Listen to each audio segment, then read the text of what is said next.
board on this computer. So I'm sure you gents are probably reasonably familiar with Build.iQ. That's the case? Yes. Yep.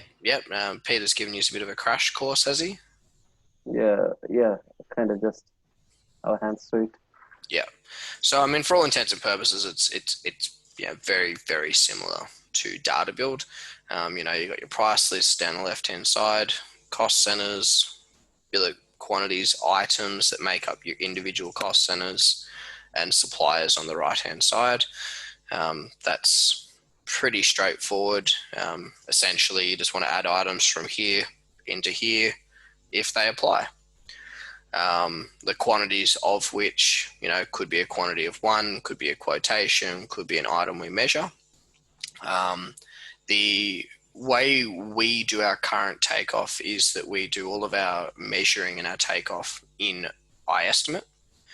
And then from iEstimate, we derive our explosion values, which then drive the recipe or explosion, or I think what Build.iQ calls templates, inside of Build.iQ, and it explodes a standard designer specification home. So the standard PC items, the standard tapware, standard slab type, roof quote, you name it, will just magically appear when we put those values in that we calculate from iEstimate. Now, obviously, the values of some of those could be driven by quotations. So in that instance, we'd just turn up with a quantity of one with a price of 0. We go and get the quote, we check the quote, we approve the quote, we put the price in, put the quote reference in, and there's your purchase order job done. Other items are a little bit more detailed than that, which involve 10 or 15 items. A deck, for example, could have bearers and joist protection, could have carpentry labor, could have the decking, could have the screws, could have the painter to paint the deck. There's a whole lot of items, even structural steel, that for all intents and purposes might just be provide structural steel. To deliver that structural steel outcome could be getting it engineered by the engineer, checking and approving that design, getting that quoted as a supply or supply and install, depending on the region. Making sure that what's detailed is correct, checking the implications that it then has actually on the construction plans. The last thing you'd want to find is that they specify a 100 by 100 SHS square steel post in a 90mm wall frame, because it's not going to fit. So it's, as an estimator, your role is effectively taking hundreds and hundreds of small little individual pieces of information from a whole host of locations and people, and converting that into one product that you can deliver to a site supervisor. So you need to make sure the engineering is how we want to actually build our homes. You need to make sure that the plans represent the engineering. You need to make sure that your purchase orders and quotations reflect both of those. And effectively, you're the driving force you're in the driver's seat, telling each and every single person how you want it to be done and how it will be done, including engineers and the like. It's not, this is their design, you work around it. This is how you will design to fit into our mold. All right, so I'm just going to load up the individual job on this one here. So this is a Coast project, one that they've recently signed contracts on. It's actually for their local cabinet maker with whom they've got an amazing relationship with, and the guy now wants them to build their home. So it would appear here the latest plans we have on the job are contract, but I do know for a fact that Cameron released a preliminary set of council. So I'm just in my emails having a look from Cameron, because it's very likely he emailed it to me only, because it was a preliminary set.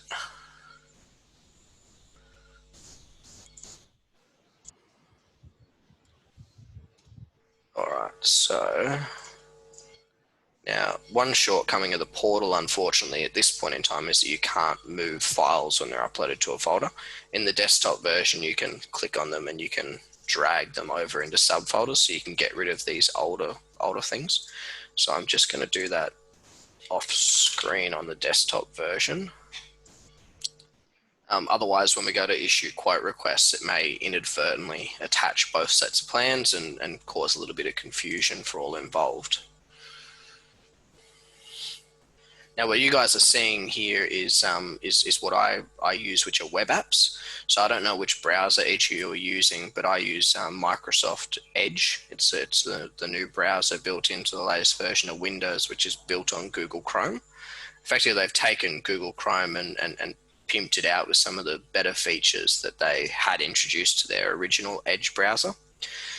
One of the coolest features is you can install a website as an app and pin it on your desktop. Yeah. And it opens up in its own environment without the taskbar and without all that other stuff. So, I do it for Build.iQ as well, for example. I've got a Build.iQ web app. I've got iGyro as a web app. I've got Xero, the accounting package. I've even got our workplace as a web app. And that means I don't have to keep all these things open as tabs on my browser.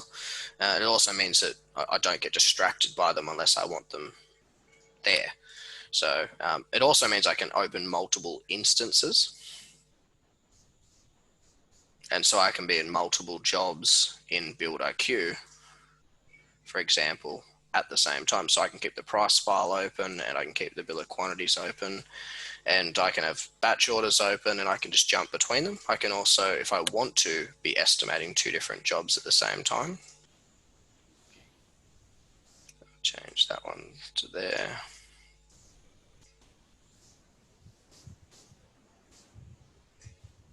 So if you don't use Build.iQ, if you don't use Microsoft Edge currently, I'd encourage you to adopt it. It's absolutely awesome.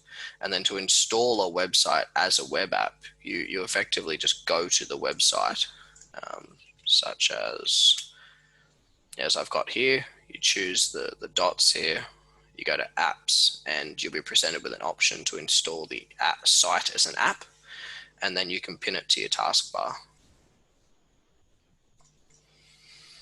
So you guys generally got your head around that? Yeah. Excellent. I'd love to see each of you get Build.iQ, My Hours, and probably the portal version of iGyro all pinned as web apps by the end of the day. Yeah. Sure. It's going to really improve your efficiency. All right. So while I'm just off screen here, moving that contract set of plans out of that file on the desktop version. So if I come back here, there we go. It's now in the old folder. Okay. So this is the individual job in the portal. You've got the attachments. They're all relatively straightforward. Client contacts, business contacts, so on and so forth. You'll be living a lot of your life in this attachments section, adding attachments. Now, Sachin, I don't know if you have already. If you haven't, can you please zoom through to me your completed PDF with markups and your iEstimate for this house? Yeah, sure. So Arjun sent me his, so I'll do one myself individually, and then we'll check each of yours and see what your individual findings were comparative to mine. I couldn't get enough time to complete the second one actually, since I was just looking on the first one you gave me. So it was the end of the Friday, I got the. Oh, okay. So yeah. you haven't done this job yet. Yeah. No, that's perfectly fine. I'll do mine and then we'll check Arjun's.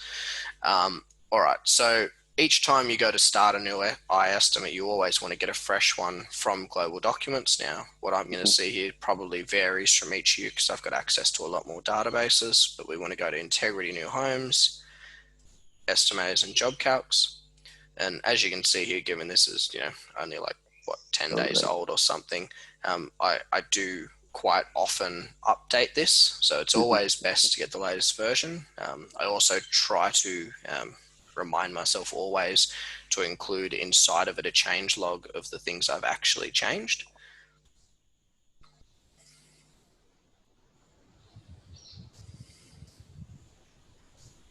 So the last thing was updating the HBCF fees and also adding a hide function. So when you change from waffle to raft, that section disappears. And prior to that, what I did was I took the steel section and I split that out or expanded it in the totals area. So previously, just here, we didn't have all these yellow fields. So you were just getting told that there was a total of X amount of N12 bars, but you weren't quite sure where that total was coming from. You weren't sure how many were in edge beams, how many was in ribs, how many were being hung off the top of the steel.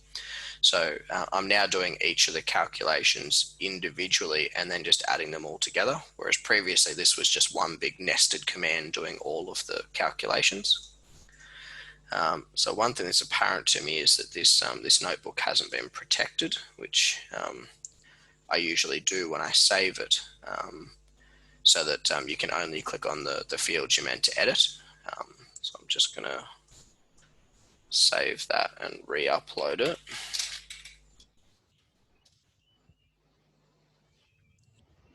Yeah. Global Docs, just once again off screen because you can't actually add files to the Global Docs from the portal version. You can still only contribute from the desktop. Oh, wait, let me upload it while the file's open. All right, so I've just swapped out the file in Global Docs and press save, and there we go.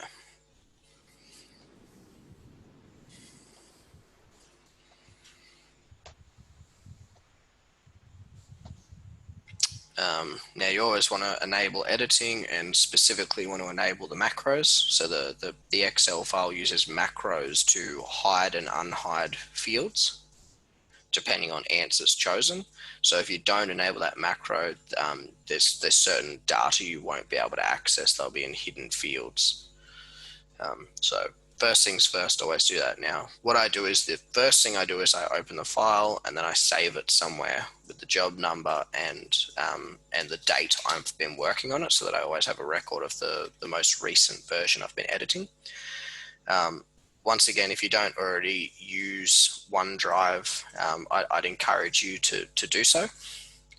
OneDrive is just like, it's bulletproof. You can save all your files there. You won't accidentally overwrite them. It keeps a history. If you move between computers because one of them dies, you don't lose any of your data. So definitely have a look at the implementation of OneDrive. So CH190015, and then I put today's date. And that way I keep a record of the age of the template as well as the most recent date that I worked on the file. And if we finish it today and then I upload it to the job and then we come back to finish the steel once the engineering's available, I'll open the latest version I've got on Gyro. I'll save it back to this folder with the most recent editing date, which may be the 20th. And then once it's done, upload it. Now, as I mentioned previously, the slab section for concrete, waffle pods, ribs, all of this, we actually can't complete or even think about completing until we have engineering available. And we can't get engineering ordered until Cameron gives me final DWG plans, which he's hesitant to do because the house is currently going through a design approval process. So it's with the developer. Now, in theory, the house shouldn't change at all. But I guess he's just mindful of, paying money to get engineering done and then having them turn around and come back and making him move walls and change the slabs. So what we have is very much a preliminary pre-release set. It's not necessarily going to be the final. Now this section here, building contract amount including GST, we're going to pull straight from the contracts field. 190051, 450,000, neat.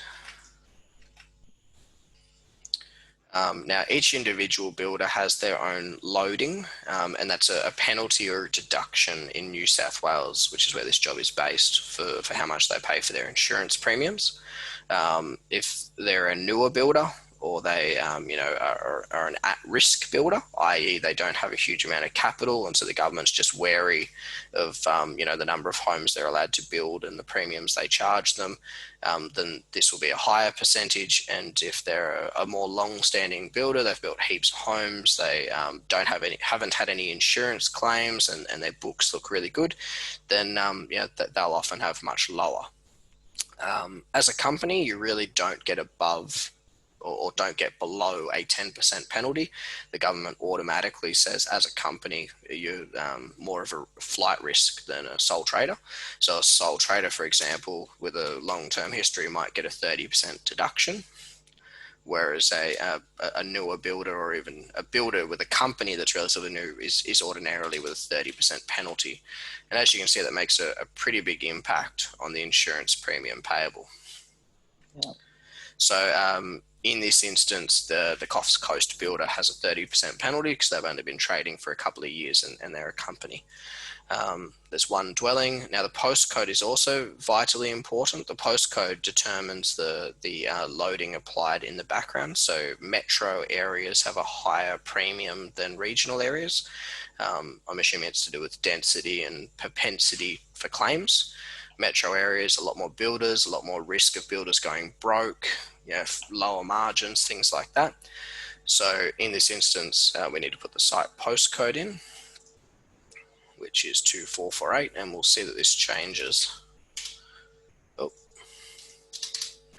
see how it's just reduced by, $1,300 or something, because it's in a regional location.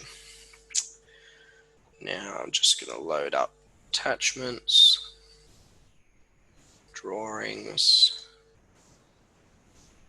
and these plans. Now it's opening inside this browser, but I just want to save it to the downloads folder and open it in my actual PDF software Exchange editor. And from here we can start taking some serious measurements. We've got a prelim slab plan, which is excellent, section, floor coverings plan, lighting and electrical, 2 elevations including colors, and a floor plan that is to scale and one that isn't to scale. And please to God, if you guys see me measuring the not to scale one, please say something, because you just didn't last time. And I made an ass out of myself after explicitly stating don't ever measure the not to scale one. All right. So looking at the plans, it's quite evident that it's a single-story house. There's not 2 floors. Oh, we just lost Arjun. He's turned into a laptop. No. All right, so it's a single story. To the best of our knowledge at this point in time, it's going to be a timber frame. The addendum A, actually we've got steel. So I know Cameron and I have been discussing the permissibility of steel, and it looks like he's tentatively assumed that that's going to be the outcome we arrive at. So he's detailed it that way accordingly. So we're going to change this to steel, and you'll see the words steel and steel. Now, external perimeter floor plan. Now, what it's saying there is it's after the external perimeter stated right here, which we should be able to verify by measuring 1 to 100, precision 2 decimal points, floor plan. This one is actually to scale, and if we just choose a corner. Now, Arjun, I don't know if you've been shown this before, but PDF Exchange Editor has a snap to function. Did Sachin talk you through that? Sachin helped me with that. Yeah. Excellent. So what the snap to function does is it grabs to corners, which makes navigating and finding the exact corner a whole lot faster. So I usually zoom in, and now you can use the shift key. If you hold the shift key in and roll your mouse, you can slide left and right.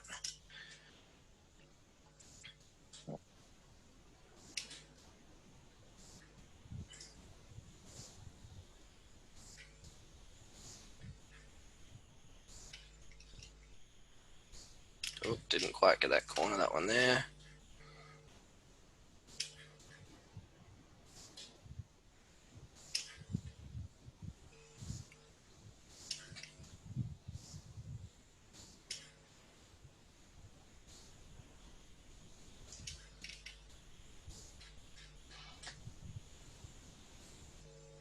Now, just delete this last node, because I've found in instances where you do that right click to finish and you have that last node, it can sometimes spaz out, so delete that node just in case. So we've got one node on each actual corner. We've got a perimeter of exactly 97.2, which is exactly correct. Usually you'll find that there's a slight discrepancy because they round to 1 decimal point on this, whereas we ordinarily work on 2. So given that you've got to measure it anyway, I usually just say use your measurement rather than theirs. It's going to be more accurate. So 97.2. Now this one here is the internal side of external walls. Now usually this figure is provided to us on the quantity sheet, which Cameron's not provided to us at this point in time. And I'm also not even sure if he's actually put the council version of the plans on the job, as in an editable format. It does not appear so. So I can't even load it up myself to generate it like we did last time. We're just going to have to measure. Then are you saying the window schedule? It is there. Oh, he's like- uploaded it, has he? Yeah, yeah. Oh, excellent. He gave it to you. Perfect. So it should be located in the quantities folder, which it is in this instance. I didn't expect it would be, given that it was a prelim set, but the file will always appear here in quantities. Now, up until this morning, the quantities folder wasn't available in the portal. I had a whinge about that on Friday, and now it's there. So you'll be able to access it from this location. So we got the quantities right there, which I've now downloaded. So we're looking for the external wall list, exterior wall list, and we're looking for the internal side of that. Now, what's quite interesting is this is saying that the external side of the external walls is 97.65, but we just clearly measured it as 97.2. So there is a discrepancy somewhere here in this list. A wall has potentially been either drawn on the wrong layer. It's really an internal wall and it's been drawn as an external wall. So we're going to have a look through these external wall materials first and have a look at our heights. So we've got 2590s and 2750s. They're all pretty consistent. The next thing is going to be to have a look at these posts and or columns. Sometimes the draftsmen draw columns, and if they're drawn on the external wall list rather than the post list, then they'll add to the perimeter. Face brickwork hatch, brickwork rendered, Hardy's Newport cladding. What I expect has probably happened is this here, this gable has been drawn as a wall object to put the cladding on it, and so it's somehow showing up in the schedule. That's the only thing I can think of, because there's no other discernible reason why this value would be wrong.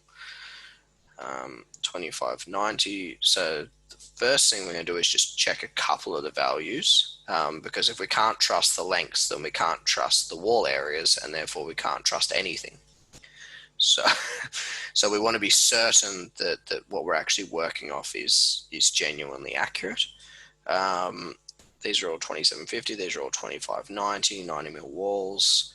So we've got 0.8 and 0.8. So the question is why on earth would you have two walls on an external wall that are only 0.8 long? Unless it's these two short walls here.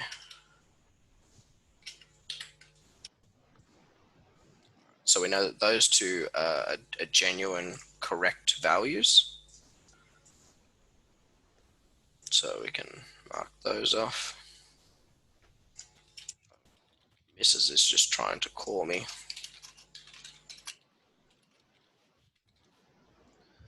The next one we've got is 2.12, which might be this one here.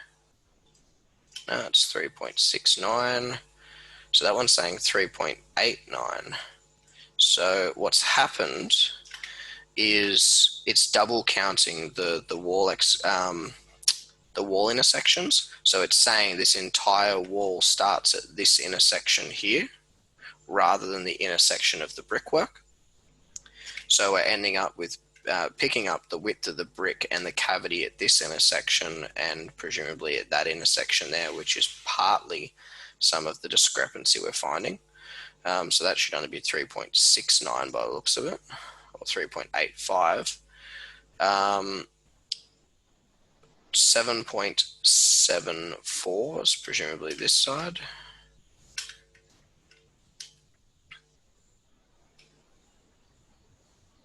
Yeah, see, it's going all the way back. I don't know why that one's not doing the same. It must be intersecting slightly different, because it's only measuring as 3.89. So it means that these wall areas here are slightly being increased, and presumably that 2.12 must be the entry. Yeah, so that's correct. So what I'm going to say is, let's not use that value in this instance unless we go and manually do the deductions. Given that it's pretty quick to measure a house, we're probably better off just going through and actually quickly measuring it. Certainly you'll have to do that if they're owner supplied plans. So we're going to measure along the internal wall.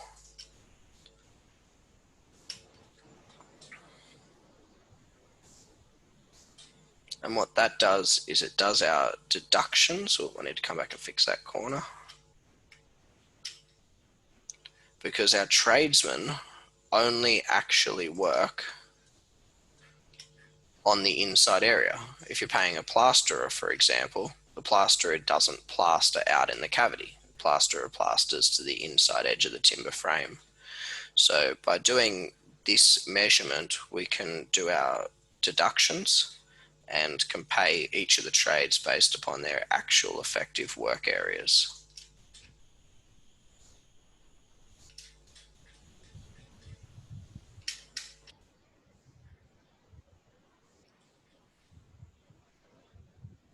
Yeah, I just had to check that ensuite node because it didn't look like it was quite on the corner. There we go. So we've got 94.88. Now the internal wall list, once again, if you're working on owner supplied plans, you'd get out your perimeter and you'd measure every single individual wall length. We've got a calc sheet provided to us, so we're going to zoom over to here, and we've got the length of the wall at the center, and it is 102.035. Now they're all 2550, which is good. They're all the same height. There's no low walls. There's nothing else like that we need to worry about. So 102.035. Now the internal frame thickness is 90 mil. As we can see here, given all the walls are 90.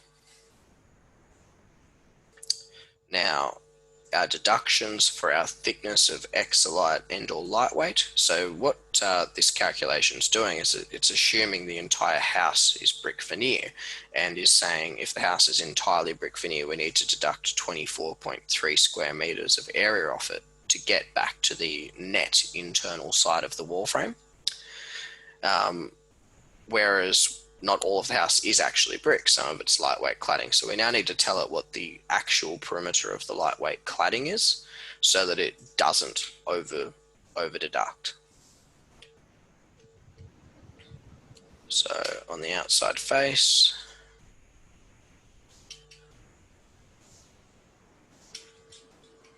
and hopefully my value is consistent with Cameron's. We've got 14.9, 14.9. And we just want to put that here in this lightweight. And now that's set at 0.09 because it's a 90 mil wall frame. If, however, this was a 70 mil or some other function, then we'd change it to that. And that'd just be 0. And as you can see, by putting 14.9 on it, it's now determined that only 82.3 linear meters is actually brick, and it's reduced the deduction from 24 down to just under 22. Now, these areas we want to put in straight off the plan, 240.81. 62.07,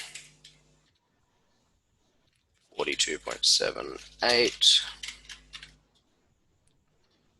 7.48, and 13.39. Now the names, all these data entry fields on the left here are more informative for you. They actually don't serve any purpose other than just meaning something to you if you ever need to look at the file again. I usually don't stress about the order I put these in because it doesn't make any difference. I don't normally worry about putting in the name unless I think someone else will be looking at the file and you know, it won't be apparent to them. So 366.53, 366.53. Now the entire concrete and slab section, as I said earlier, we can't even begin to commence doing that until we've got final drawings and engineering available. So if we come now down to the windows and door section, this is so we can do our brickwork and cladding deductions.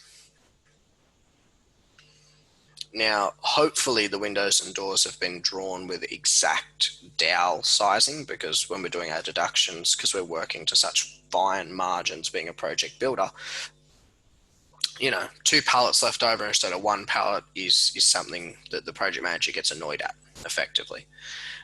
So when we're doing our deductions, it's usually helpful to know who the window and or door manufacturer will be and the exact dimensions of that opening, so you don't over or either, you know, under deduct. Sometimes you get plans provided by a draftsman that give you a schedule and it'll just say 1800 by 1800, for example. Well, 1800 by 1800 is not a size. It's 1800 by 1810, or it may say 15/21. For example, Dow don't do a 1500, it's actually 1450. So if you were to deduct 1500, you'd be over deducting and could fall short on your brickwork. And falling short on bricks is worse than having 3 pallets too many, because color matching is quite challenging. So our window openings, we haven't been given. We've been given a door list, we've been given an internal door list, roof material list, wet areas, and internal and external walls. There should also be a windows list, which is not available on this PDF. There's no page 2. So what we're going to do is we're going to look at the floor plan, and then we're going to reference the Dowell website, because Dowell is who their preferred window manufacturer is. It's who our primary window manufacturer is as a group. But certainly you'll become more familiar with that with time, and not all builders use Dowell, and some of them may use Trend or A&L or some other window manufacturer I'm unaware of. And in that instance, you'd have to consult with them before just making assumptions about the sizes. So let's start with the garage doors. There's 2 of them, so we need to set this to 2, and magically a second garage door turns up. Now we've got an opening at 2100 and 2100, each of them at 49. Now this one's actually 2240 and 2240, and one's 5000 and one's 24. Now I'll be getting that 24 changed to a 2500. Because it's a brick veneer, and what happens is we have to put a piece of timber in just here and just here to close off and finish the edge of the brick and edge of the timber. And technically under the MCC, 2400 is the minimum opening size for a garage door. So I think in reality, given the timber's 30 mil wide, you'd want to give yourself some degree of you know, safety, and you'd want to be making that opening nothing less than 2500.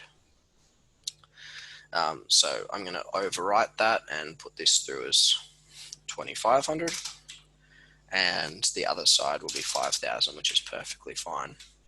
Now both of them are on brickwork, so B and B, no architraves and no sills required. The opening height is nominated as 2240. Now it's presumably done that way to minimize any FC infill over the top of, so Cameron's taking it all the way to the actual eave,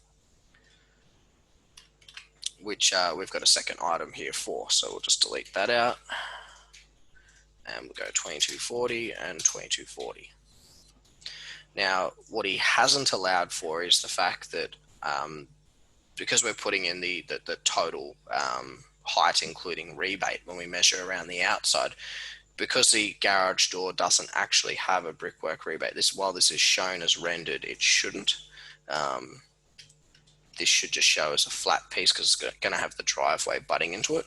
Shouldn't show as rendered, driveway here, and no bricks.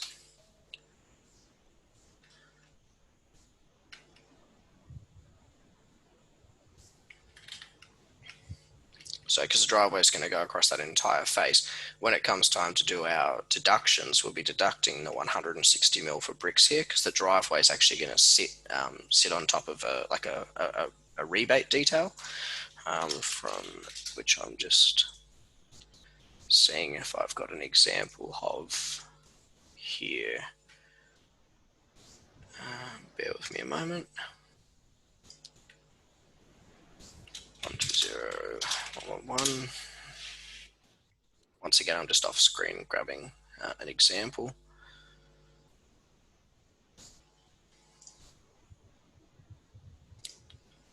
And save. So the garage entry looks like this. And see how the bricks are removed. So what happens is you use your trowel and you trowel out the entry there, and your garage door will sit here so that the water runs off, and then the driveway itself will come in and sit on top of it like that. And what it does is it stops the driveway from sinking because it's resting on the edge beam. So there will not be any bricks at that location. So what we need to do here is 160, and we're going to go equals that plus whatever the distance was in between those two. Obviously less 100 or less 50 mil because that's going to open up out in each direction. So plus 0.68 minus 0.05. That's not right. Minus 0.5, 0.680, 75, 680, 50 mils, 0.05. Why on earth is that such a specific number?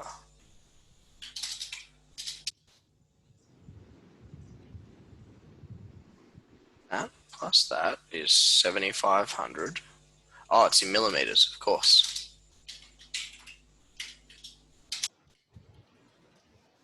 One thing you'll note about this document is that it's very fluid in whether or not it refers to millimeters or linear meters. It's very much all over the shop.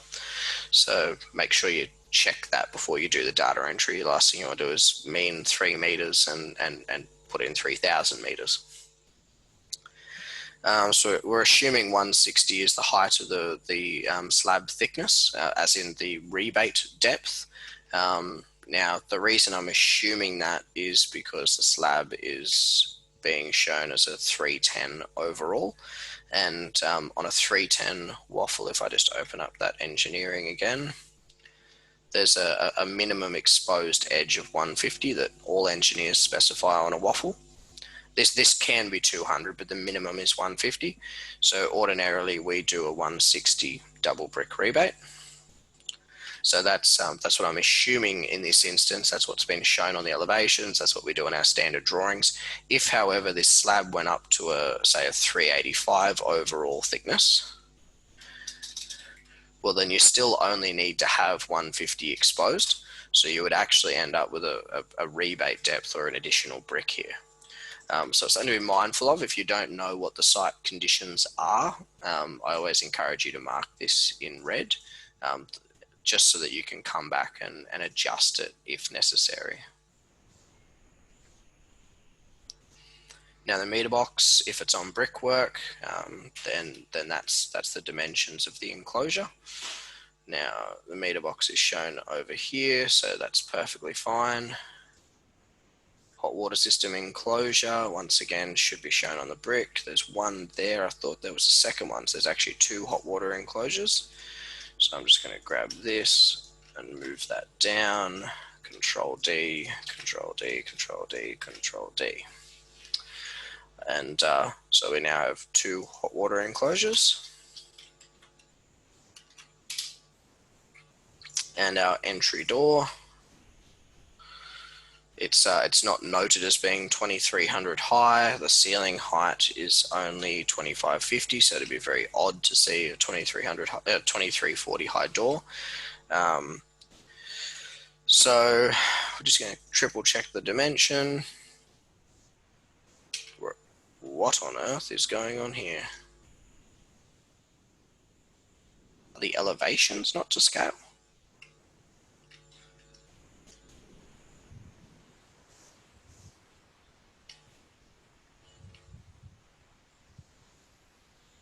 Oh, 1 to 110. So I had to scale again while measuring this one. Yes, 0.11. 0.11. That's a bit better. It's very, very uncommon to find a non 1 to 100 scale on an elevation. It's obviously just slightly too wide of a house to fit the notes and the ceiling heights in. So he's obviously had to change it. So yeah, watch out for that. So it's drawn as 2040, which is the height of the actual door itself. The door jamb, however, is actually 2110. So 2110, and the same way that the door is drawn as a 1020, the actual jamb itself is 1087. Now, so that's our entry door done. Now I always try to do the doors first. We've got this 21 by 36 bi-parting sliding door over here. So if we come to just going to open up a browser. Dell sliding doors. And bi-parting, it's a 3610, and it's exactly 2100 high according to this.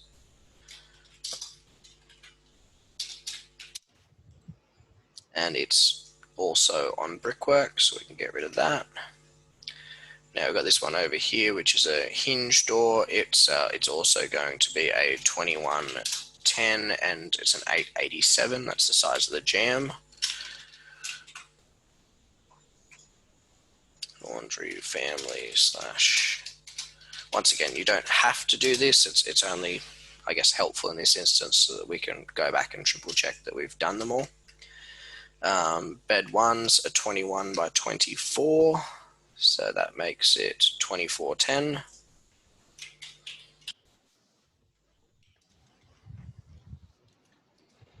It's also on brickwork. Now, do we have any other openable doors? We have another sliding door. Now, here's an instance of one which is rounded. So it's a 21-15. Why it's got that extra random hyphen after 15, I don't know. I didn't think it did that. It's actually a 1450 wide. 2115 is actually 1450. So because we've run out of door spots, we're just going to go insert, insert, insert, select all these, Control D.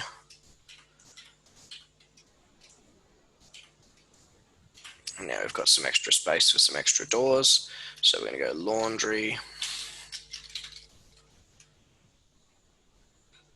So 2 in the laundry either side. 21, 1450. And bed 4 is a 21 by 21. I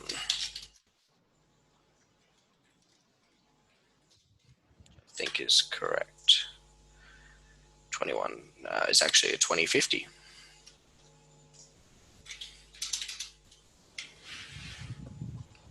So that's our doors, I believe, finished.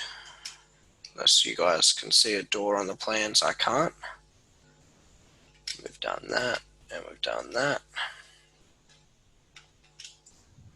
We've done that, and that, and that. So now we can start with our windows. Now, I mean, you can start wherever you like. You can start in the furthest right-hand corner, furthest left-hand corner, you know, whatever works for you guys. I'm just going to start here for simplicity's sake. So we go garage and garage, 1800. Now, if I'm with the windows, it's easier just to go around and smash all of the nominal dimensions in and then check the website and adjust. I also try to, on a smaller house, I try to do all the heights first and then come back and do all the widths, but it's such a large house that we kind of lose part of the windows doing it. So 1800, 1800.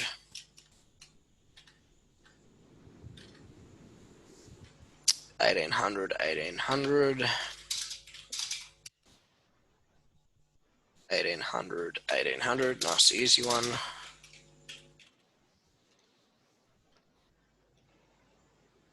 600, 1800,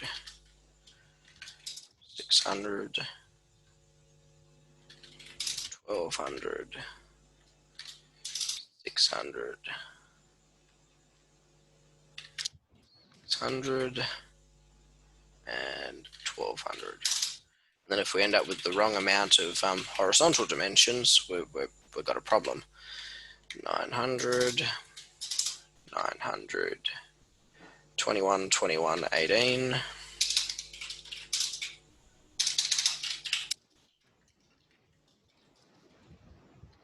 Ensuite, 900. Now that says 1500, but I suspect that'll end up going back to a 1450. Now, 1800, 900, 600, 2600, 1800,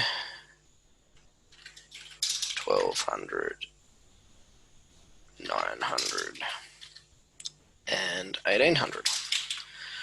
So some of them are sliding windows and some of them are awnings. So sliding awning, let's start with the awnings because that's where we started. Oh, sorry, they're all sliders, are they? I thought, oh, here's an awning. I thought I'd seen an awning. All right, so we'll start with the sliders. So 1800 high is exactly 1800 and 900 is actually an 850. 1809 is an 850. So the question is 68.57. What's that going to go down to?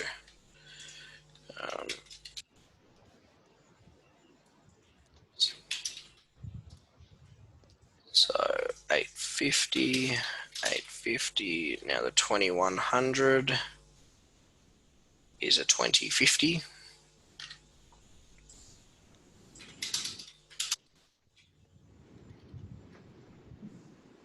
1800 is an 1810. 850, 1500 is a 1450. It won't let me alt tab. It's driving me insane. 850, although that ensuite was an awning. I think there's two 1809 awnings. And they appear to also be an 850 and 1800 exactly.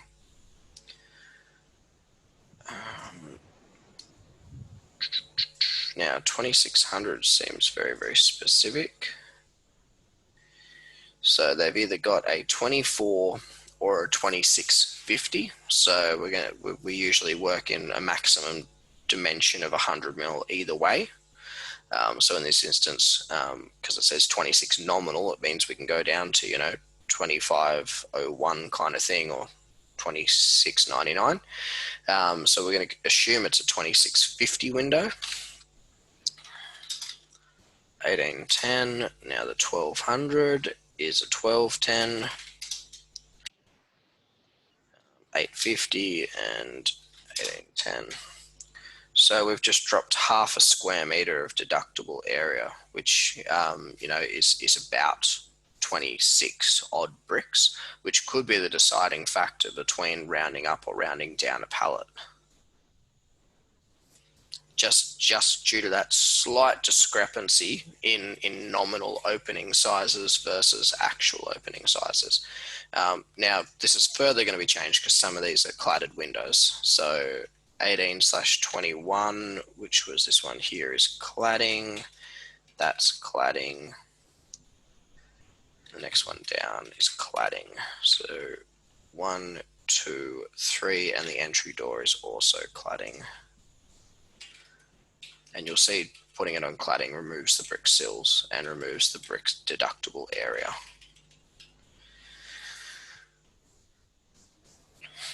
All right, so that's our openings completed. Now there's no Exolite on the home, it's just rendered bricks, so we can completely skip that. Now brick sizing.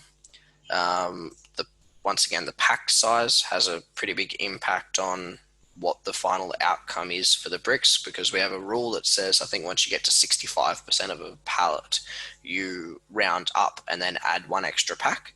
However, if you're under 65% of a pallet, it rounds down and adds a pack. So the sizing of the pallet obviously determines whether or not you reach that rounding factor, and also affects our total supply quantity. So we need to find out from looking at the contract color selection what brick the client's actually selected. Hopefully the color selection is available and uploaded. Are you familiar, Arjun, if the color selection's been uploaded? No, I just took it from the elevation. Like it has two bricks, that is a face brick and a rendered brick. So Yeah, no, I meant the pallet sizes, because bricks come in delivered in pallets, and the manufacturers will only sell them in a full pallet. You need to know what size the pack or the pallet is, because it determines which bricks get, like how many bricks actually get delivered. Because if you're halfway between a pack, they'll tell you need to order the whole extra pack, and then your quantities will be wrong. So we don't seem to have the color selection uploaded to the job, unfortunately. So I'm just looking off screen at our PGH price list, who is our preferred supplier, to see what pack sizes they're likely to be. Now, the Coffs Harbour area is actually serviced from Queensland. So for all intents and purposes, they run on Queensland bricks and Queensland pack sizing. And it would appear, looking at this this brick collection document, which I'll share with you guys after this, and is also located on Global Docs. I'd bring it up now, but it's got all our prices on it. All of their pack sizes out of Queensland are 460s, except for the double height bricks, which are obviously larger, so the pallet sizes are smaller, and also potentially the commons. So I'm just looking for the commons now, because the rendered bricks will be done in those. So purpose-made commons are also 460. So both pallet sizes need to be set to 460, and this needs to be left as no because a half pallet is not available. And now we need to go around and start actually measuring out all of our perimeter of brickwork and the height of those walls. Now, I tend to try to use the mathematical approach rather than the scaling approach when I do my takeoffs. Certainly for bricks, so first thing I look at is the section.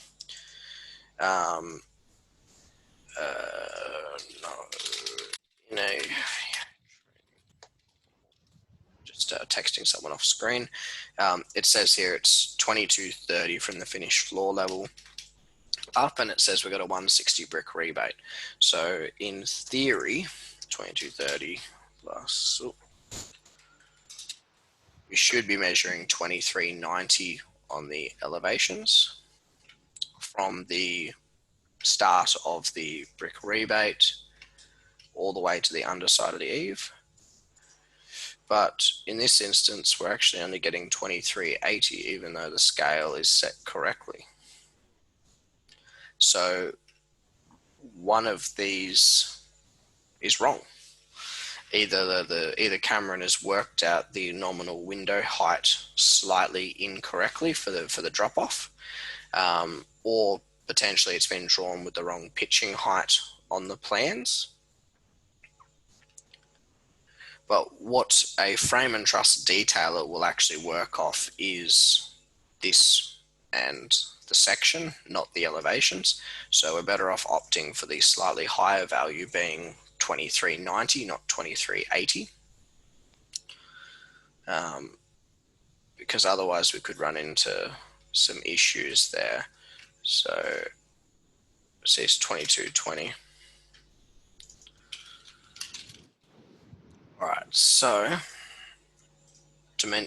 quantity, I mean, these are just reversible. Doesn't matter which one you put them in. It's just doing this times this.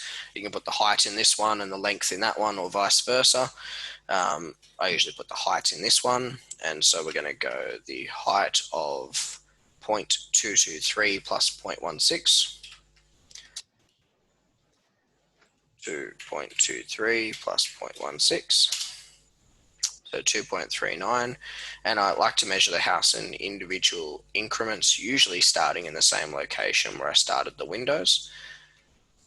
Format, and we got 1 to 100. We're on the plan that's to scale, and so I'm just going to start right here on this corner and come around to here and return it into there. So we got 1 that's 9.89, and now that's all cladding. And now we're going to start another one here. And we're going to come around to where we meet the concrete, and then we'll stop because the height will change at this point. So we got 26.83 and Control D. Now the height in the alfresco, it has boxed beams and it has a Versalux ceiling that's the same height as the actual ceiling internally. It's not down at eave level. But because the concrete's poured in situ, there's no double brick rebate. There's only a 75mm rebate at this point.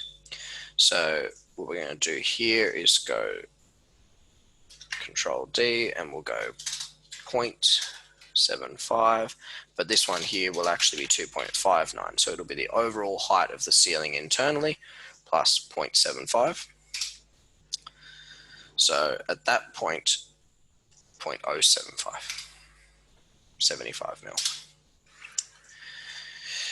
So we've got 2.665 in the actual alfresco, which which once again probably won't be exactly to scale because we've already proved that the other one isn't correct, but 2.63. So there's something going on there. I don't think this scales exactly 1 to 110.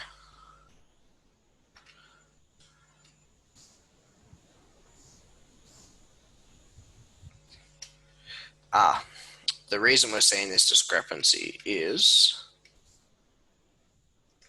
the truss height's 2590, but Cameron's shown the ceiling height is 2550, being to the underside of the plasterboard and the ceiling battens. So that's why when we measure to this line here, it's actually 40mm down from where the trusses actually sit, which is the height at which the bricks need to go up to, because there's no ceiling battens in the alfresco. So this here should actually be, up here. That's actually where the bricks will end up finishing. So 2.59 plus 75mm. And then we're going to measure across the alfresco length. Perimeter, start on the corner, straight across and out to the corner. 13.82. And now we can come back to our earlier height and come up to here, which is 3.7. Then we've got another raised Versalux ceiling. So out and around to the edge of the concrete of 8.23. our standard height again.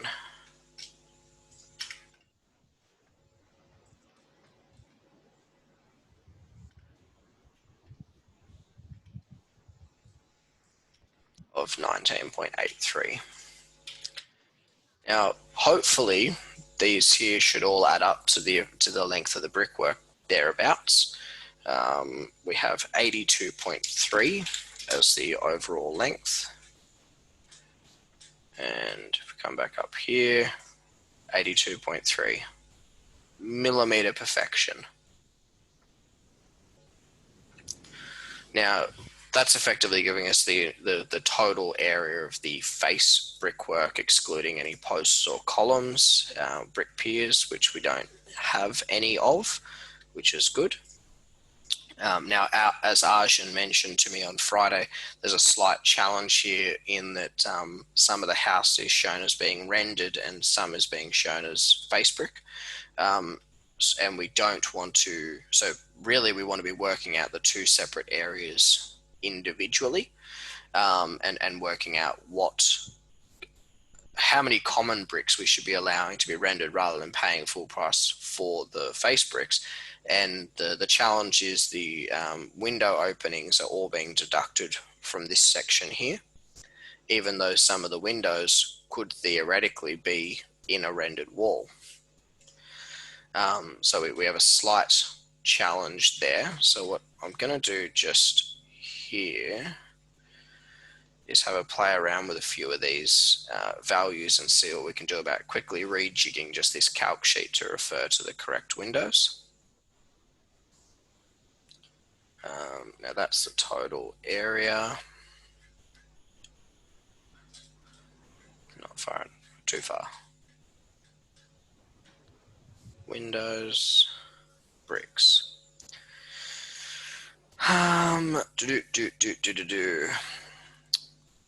That's going to do the deductions. That's that there. Plus that times. So it's taking the total brickwork deductible area and it's adding 75 square, yes, 0.075 square meters effectively of the brick sill length area. It's adding the brick sill onto as a deduction on the base. What happens if we need to see how we measured these and how that actually compares to the rendered area. So we have render across the entire front face and the front of the garage, and it doesn't appear to return around that side at all. And it seems to stop on this edge of the garage. So if I had to guess, I'd say the rendering is starting there and ending right there. Is that what you found, Arjun? Yeah, that's all. Are you in agreement with me that the render starts on this corner and runs around and stops on this corner? Yeah, right. Yep. All right. So for example, this value here that we took, which went all the way around, we should ideally remeasure and split into two separate lengths because one of them is render and one of them isn't. So we'll just take that and come around to that corner. 8.25, and what was it prior to that? It was 26.83. So that 26.83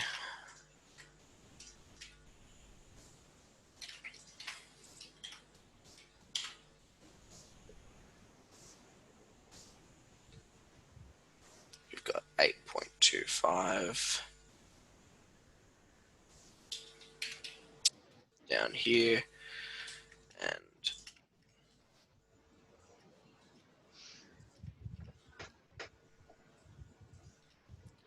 $18.58.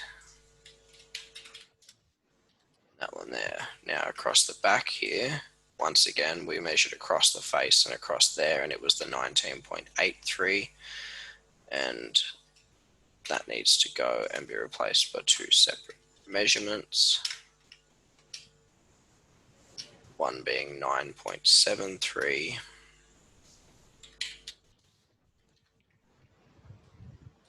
Other being 10.1. And the 9.89 needs to come down.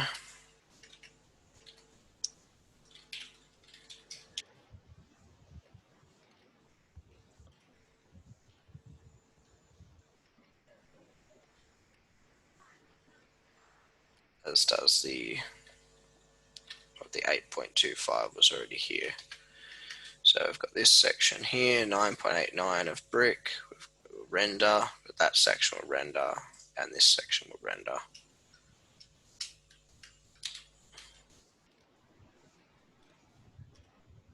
So those were all the same height.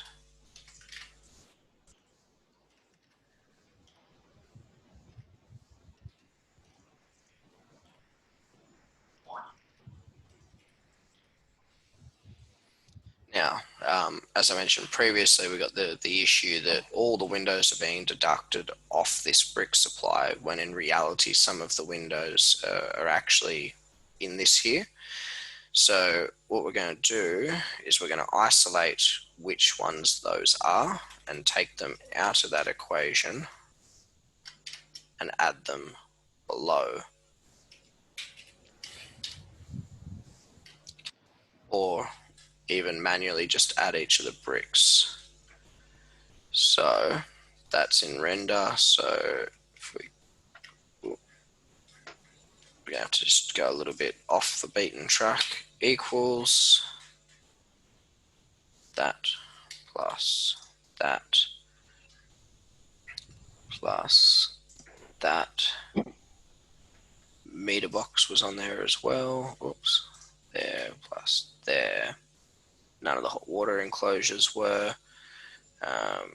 What bedrooms did we have? We had the ensuite 1809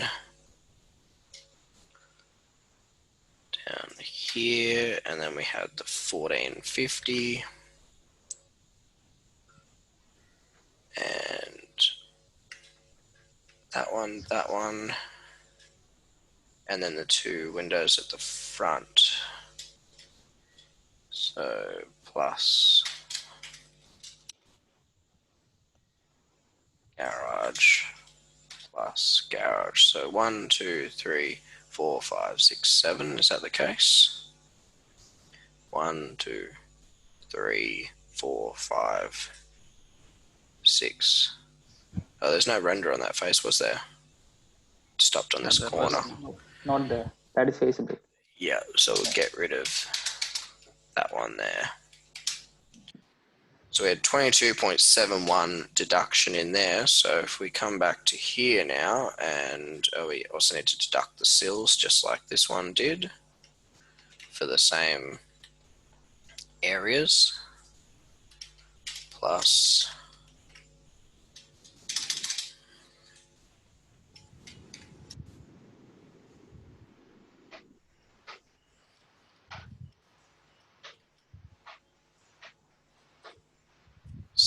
sill, that plus that plus that. So 22.9 deduction from there. And in theory, if we now go minus that other field we just put the data in, we can leave this on the totals and just deduct this. Are we all in agreement?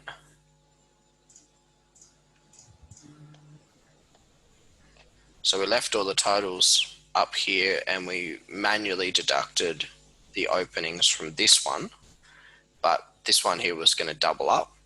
So we deducted this cell from this one, which has reduced the openings to the amount of what we've already claimed over here. So this one and this one here should equal what the brickwork deductions are. But there's 55.12, So it seems about right because we've got 23.59. 23.59.075 is 1.76 plus 55.12 is 56.88. So, yep. Everyone happy? Everyone understood what I did there? Yeah. Any questions? No? Because I'll quiz you on it afterwards, and if you don't know, you're going to look like a fool. So I just want to 100% confirm before we move on. Does everyone understand what I just did there? So Shane, for the sill deduction, so the area we have to multiply with 0.075, is it? That's the height that a brick sill occupies when it's laid on the angle. Okay, the sills are measured in length over here in the Excel sheet, right? So we add multiply it with the height.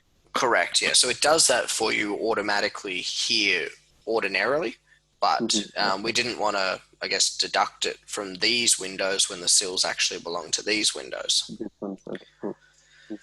So in this instance here, as you can see, due to the rounding effect, we're ending up with like a whole extra pack of commons more than potentially what we require to lay.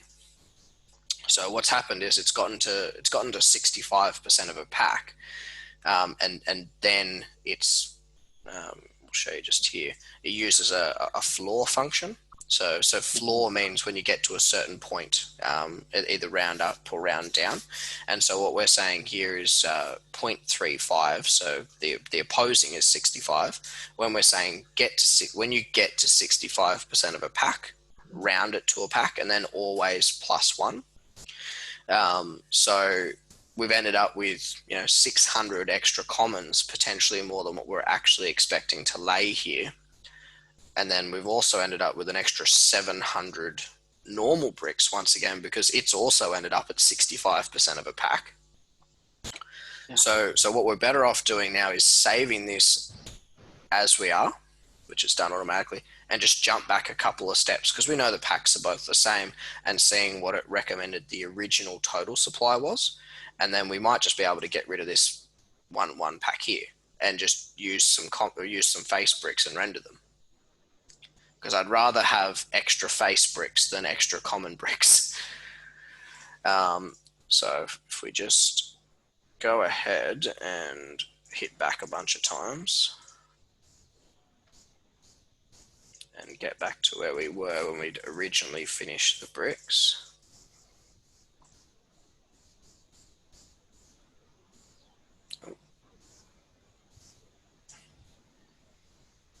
So it was saying 7,820 was how many we would need in total, assuming all the bricks were the same.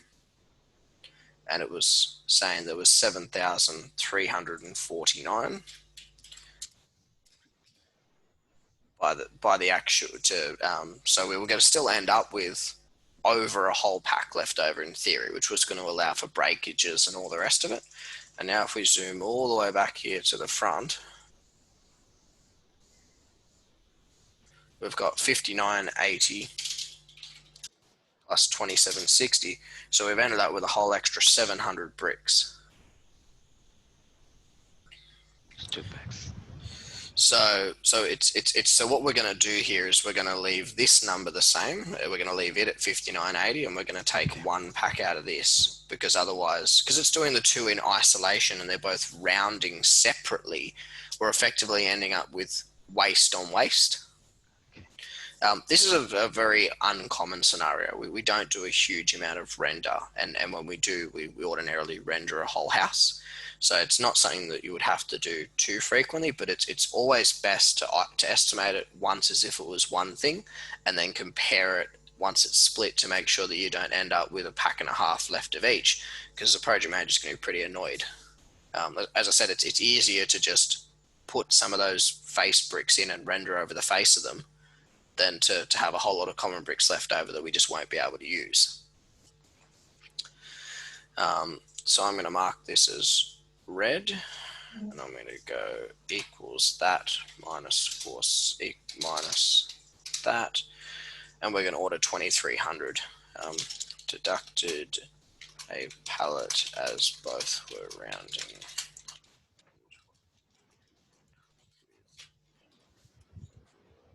Instead of 78.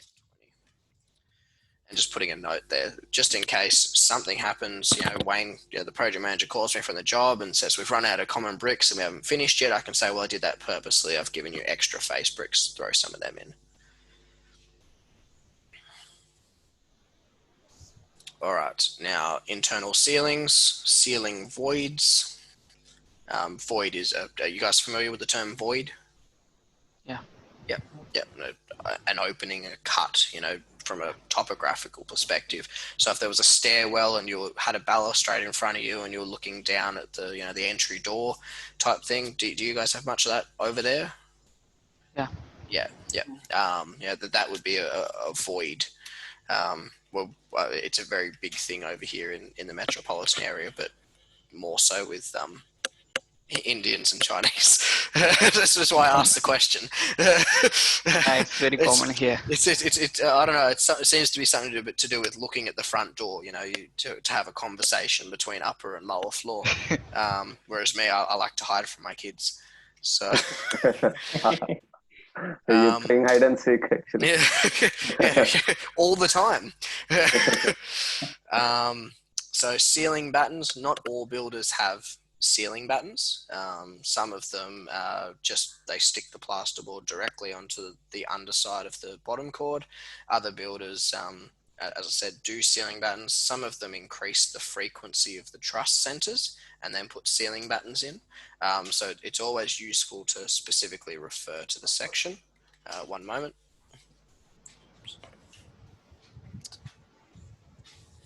Thank you, sir. So as we can see here, ceiling battens are definitely included. Ceiling battens at 450 centers. So we know that. Truss centers are 1200. There we go. So put this at 1200. And now this is the inside of the wall frame. We're just doing a quick calculation here to determine the frequency that it's likely the ceiling battens will intersect with the underside of the truss cord. So your ceiling battens run the opposing direction to your trusses. They run, if your trusses are going this way, your ceiling battens on the underside running across all of them. So if we take the longest side of the house and then the shortest side of the house, we can then calculate the frequency that a ceiling batten will be passing under a truss cord, and each time it does, you need 2 fixings. So this here isn't actually working out the ceiling batten quantity. The ceiling batten quantity is already worked out from a square meter basis, but this will work out the actual screws required to do that. So if we just come up here, and this is a very rough estimator. The packs are usually ordered in packs of 500 or 1,000. So you just kind of round up or down. It's a case of thereabouts. It's something I only added, I don't know, a month or 2 ago. All right, so this is the longest side of the house, and we've got 25.57. And shortest side of the house is probably going to be, I guess, this measurement here to that measurement there. 15.42 at the widest point. 1574, you're just throwing 1,500 screws. Now, internal to external wall intersections. Now, these are just a quick counting game. 1, 2, 3. So what it's talking about there is an internal wall where it butts into an external wall. Sorry, that one's not counted. 1, 2, 3, 4, 5, 6, 7, 8, 9, 10, 11, 12, 13, 14, 15, 16 in total. And that's just doing a quick deduction based upon the effective height of the wall, and the width of the wall is just effectively doing a deduction where it intersects. So you'll see that dropped about 4 square meters off what we'd pay the plasterer, because he's obviously not plastering where they intersect. Now, the gross internal walls surface area and the net is effectively the total surface area of internal walls. Assuming the openings aren't there, and then a second one asking you for the value with all openings deducted, and then we've got a third one here asking for the openings that are 3 square meters and larger. So normally when we're paying our plasterers, we only deduct openings that are 3 square meters and larger from their work area, because I'm sure, I don't know if either any of you guys have ever done plastering work, but it actually is a lot more work to do a door opening than it is to not do a door opening. Half of the time they just lay the sheet straight over it and then cut it out. So door openings actually create work. So it wouldn't necessarily be fair and appropriate to be paying them the area of the wall without the opening, because you've just made them do work to put the opening in. They're better off just sheeting across it and running away. Yeah, make more money. So these values here should be available from the quantity sheet. If they're not, ask the draftsman to add them. If they're owner supplied plans, and unfortunately we've got to do the calculation ourselves, and measure all the internal walls and then times it by the ceiling height and then so on and so forth. It's doable, but it takes a little bit more time. So at the length of the wall at the center, including openings, we already used that previously up top. Now we've got the surface area. Now, the reason we're given wall face 1 and wall face 2 is when you're dealing with houses with split levels, it's often that a wall will pass down and effectively be sheeted on one side but not on the other. So we take both numbers. In a lot of instances, they'll be very, very close. In some instances on split level houses, you may find there's actually a pretty big discrepancy between the two. So we just take the average of the two. Now you'll see here in these notes, it says, do not add both sides, as it actually doubles the quantity. Automatically, it assumes you're only putting in 1. So what I'm going to do is equals 220.7 plus 221.53 divided by 2, and that's going to give me the average of the two of those. And you'll see that these here are already minus openings, whereas this value is actually asking us for the total figure with openings included. So we're going to add the openings on. So plus 35.82. And now it's saying that the total gross internal surface area of the internal walls on one face only is theoretically 256.935 square meters. Now, quick way to check the accuracy of that, take your ceiling height, times it by your internal wall length, and you should arrive at a figure very, very close. So 102.035 times by 2.55 is 260.19. We're at 256.935. And the reason we're seeing a slight discrepancy there is the way ArchiCAD calculates when two walls intersect into each other, it automatically deducts the intersection for you from the wall areas. It doesn't count the edge. And it doesn't, the walls don't intersect through each other. So that's why we're seeing that discrepancy of a couple of square meters. Now the net is just that minus the openings.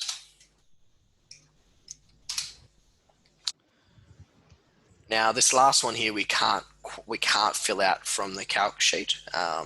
Unfortunately, the calculation sheet, because it lists the walls individually and it doesn't list the openings all individually, and sometimes seems to that the quantity doesn't relate to the opening. The quantity relates to the wall itself, as in there is one of these walls. Where there is more than one opening on a wall, they just get bundled in together and you don't know the individual sizes. So if you look at this here and it says, oh, there's 8.43 square meters of openings on this wall, I can deduct all 8.43. It might be 8 openings that are 1 square meter in size. Yeah. So unfortunately, we can't use these just yet. We're gonna look at potentially getting this split to give us all the internal opening sizes separately, or tell us the quantity so we can I guess, determine if we trust it or not. So at this point in time, we're doing this as a manual entry. What we're doing is we're keying all the internal doors, we're keying all the robe openings, and then we're just referencing those cells. So just mark this in red because we're going to come back to it in a moment after we've done all the doors and the robes. Square set ceiling length. I couldn't see. We've got a beam and bulkhead, and we've got a square set vaulted ceiling here. So we just need to measure this length here, and that's going to deduct that from our cornice length. Now, we're not actually measuring the hatching, we're measuring where the square set is on the actual wall. The draftsman's brought the dash out further so you can actually see it. So we've got a perimeter of 10.62. You'll see that's just reduced the cornice length. Ceiling insulation, without having a nathers, we can't assume that it's going to be 100, or a BASIX can't assume it's 100% correct. What we're going to do here is we're going to have a look here, and it's just saying R3.5 to the ceiling. Now, in the designer specs, we don't ordinarily do insulation in the garage unless required by a thermal report, or unless it's specified in the addendum A as being specifically included. So if we come here to the job, contracts, and look for the addendum A, which doesn't appear to have been split out yet. So we'll just have to open up the whole building contract, unfortunately. Oh, that's actually the HIA contract. Where is the signed contract?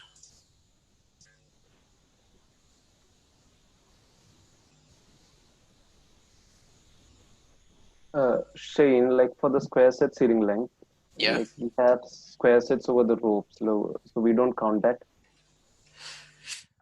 No, we definitely will. That is very, very uncommon. So what's happening is this owner is, as I said earlier, is the cabinet maker. And so he's proposing to do all of his own robes himself after the fact, robe doors and everything. So we're just square setting in and around. So the cornice, the actual ceiling cornice will still be there, but then where it drops down for the opening will be square set. So there's actually no deduction there for the cornice on the ceiling, because the cornice is actually up higher, which, bear with me a second. Construction, let's have a look here. I'm just opening up a set of plans. If we go to these details page, robe. So the cornice sits up here, and what's happened is this owner has asked to have that deleted, as in the track.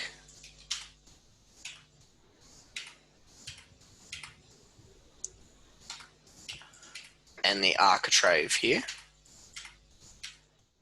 and that timber. So what you're going to have, too much, is the plasterboard come down either side and return along the bottom like that.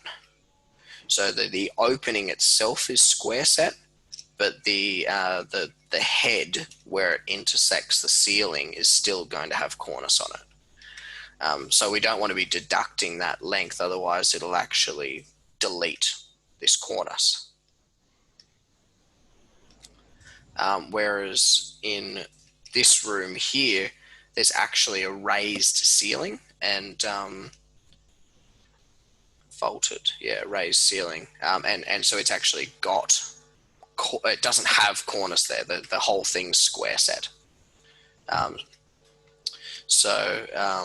If they got rid of that drop a bit, if they'd actually deleted this whole section of framing and deleted the cornice, well then you wouldn't need anything there either. You still wouldn't have you wouldn't have a wall there, and it wouldn't have been measured. I can't see any other instances on here where there's cornice being deleted There'll still be cornice running around here and cornice around there.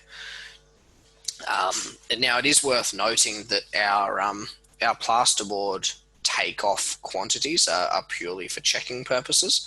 So what happens is we calculate the wall board and cornice length so that we can check CSR's quotations to make sure that they're within our parameters. We actually pay the labourer just on a set square metre rate for ceilings, which includes cornice if necessary. So we don't need to be overly stressed about that. In theory, when the CSR quote comes back, there should be, plus or minus kind of 5 linear meters of this value, because 4.8, which is the cornice length that they use.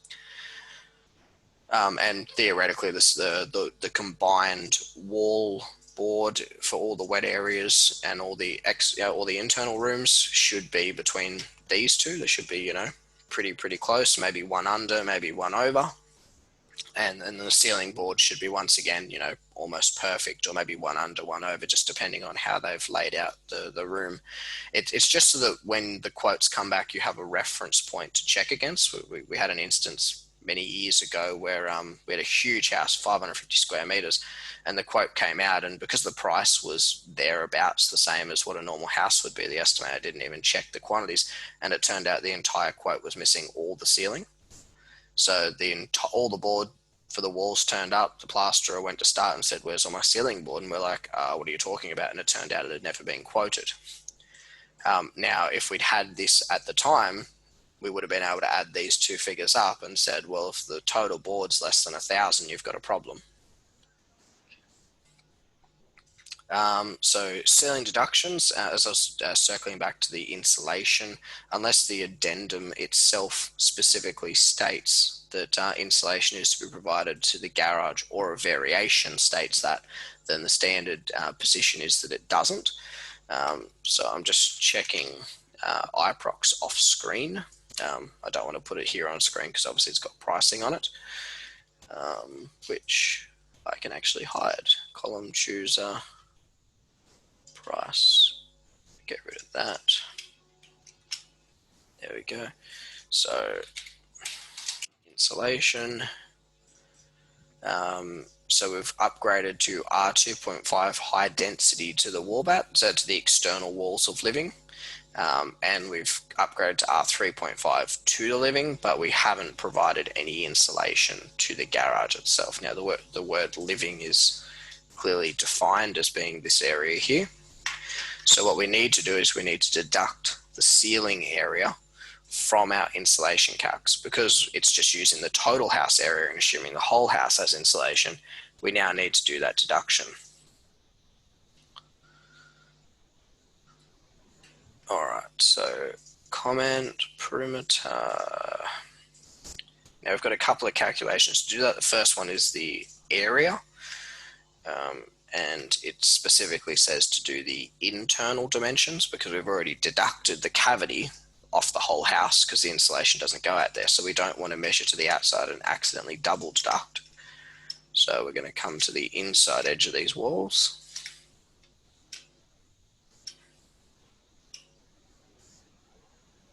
And along there, there. And we've got 56.12.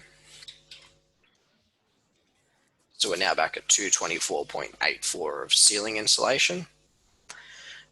Now, once again, we haven't got the nathers yet, so we don't know if it will actually be required. So I'm just going to mark this as red to circle back to. But at this point in time, we're assuming there is no insulation to the internal garage wall. We've just got insulation on the external walls of the house, stopping there and stopping there with nothing through here. But we need to measure that now. So garage exterior wall length, which starts here. Oh, that starts there.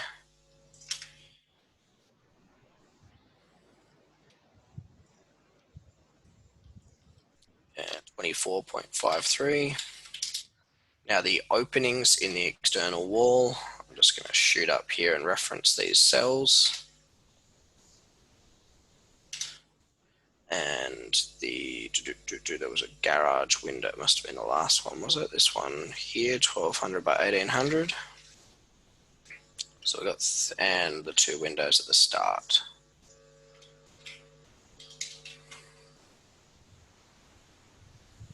Garage, that one there, and that one there. So it's 22.03 worth of wall areas. Now we've got the internal walls.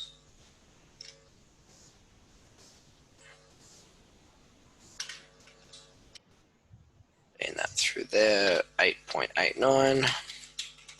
And once again, I'm just going to reference a cell, being this one here, which we'll fill out in a moment. I've got it pre-filled as internal garage door. And that's assuming that it's the only opening, which it is. If there was more, you'd have to reference more than one cell. So that will get filled out in a moment when we fill in this garage, fill in that internal door. And there's no insulation noted in the addendum as being required to any internal walls. So there's no sound insulation or anything like that in the media, so we don't need to worry about adding any extra areas. We can leave that as 0.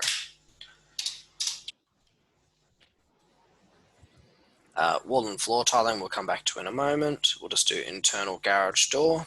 Now, once again, 2550 ceilings. There's no notes here about the doors being 2340 high, so they're going to be 2040. There's nothing here in the addendum about internal doors being other than the standard height. So 2040, 820, 1. Now, Arjun, I've already tested Sejo and I've already tested Sachin. What is the door handing of this door?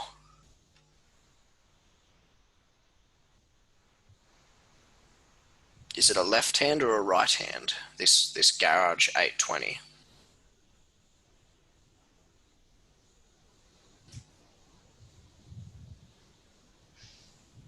It's 50-50, flip a coin. Take a punt. Is this door here a left hand or a right hand door?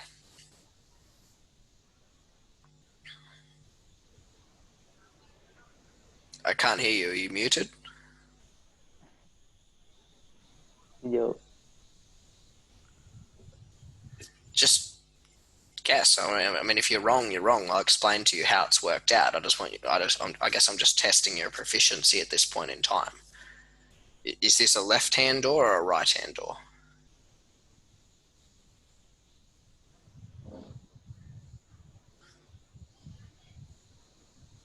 Come on, guess.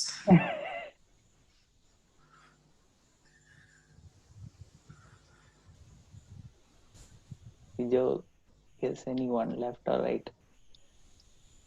Is this door here a left-hand or a right-hand door? When you're ordering it from Bunnings, does the manufacturer call this a left-hand or a right-hand?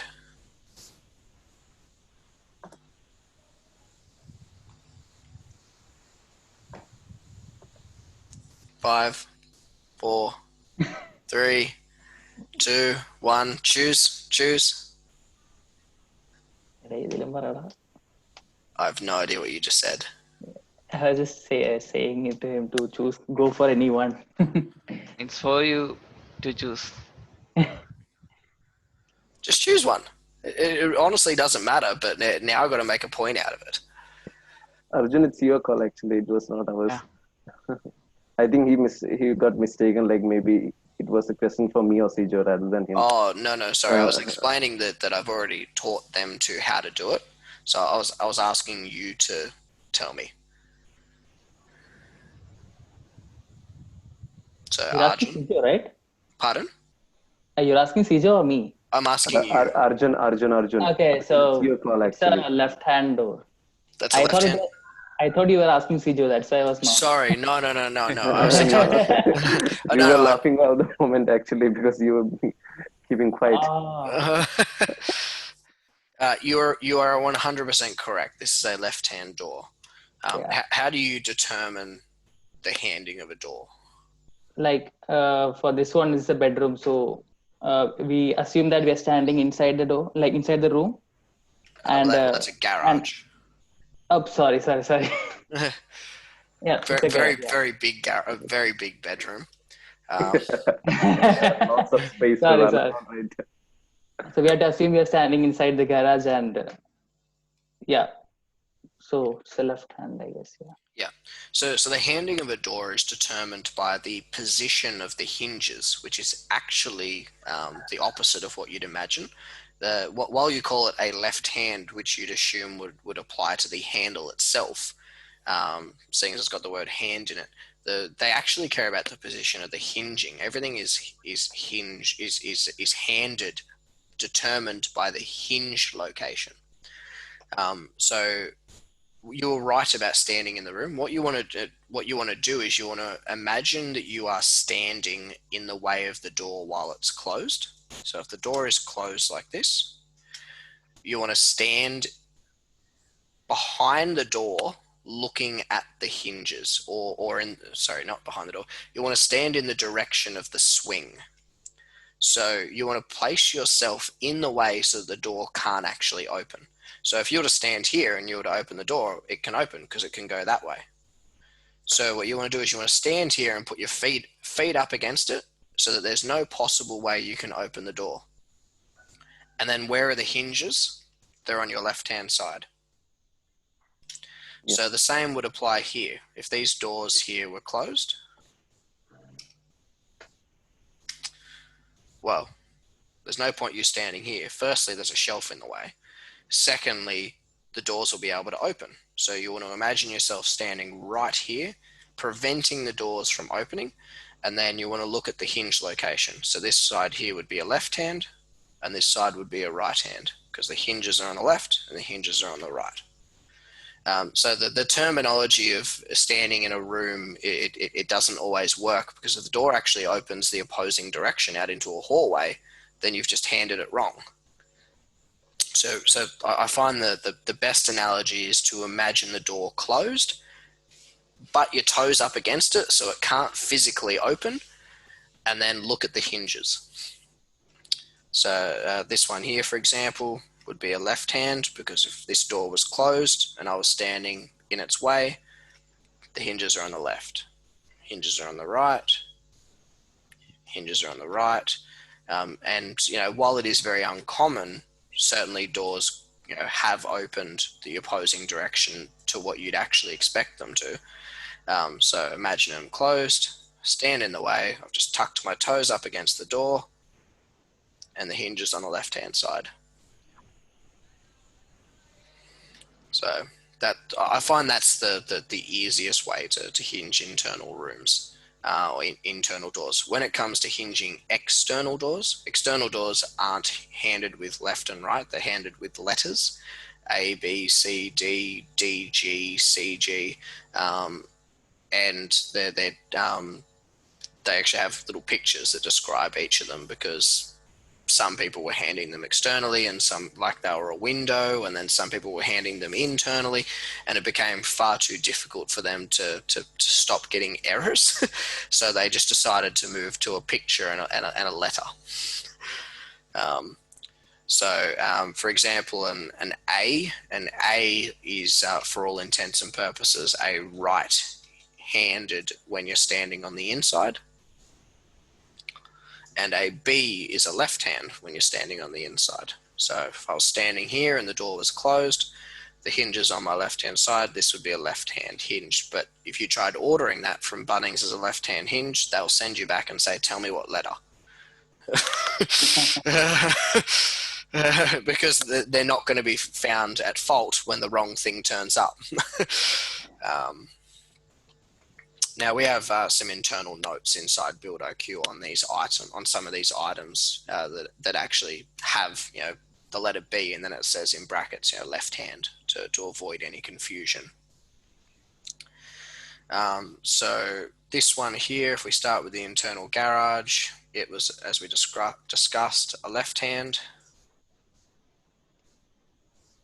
And just going to go ahead and highlight these because there is so many of them in the house. And then we've got Two 420s. Each of them will be hinged separately. One will be a left and one will be a right. We're probably going to have to add some extra rows here.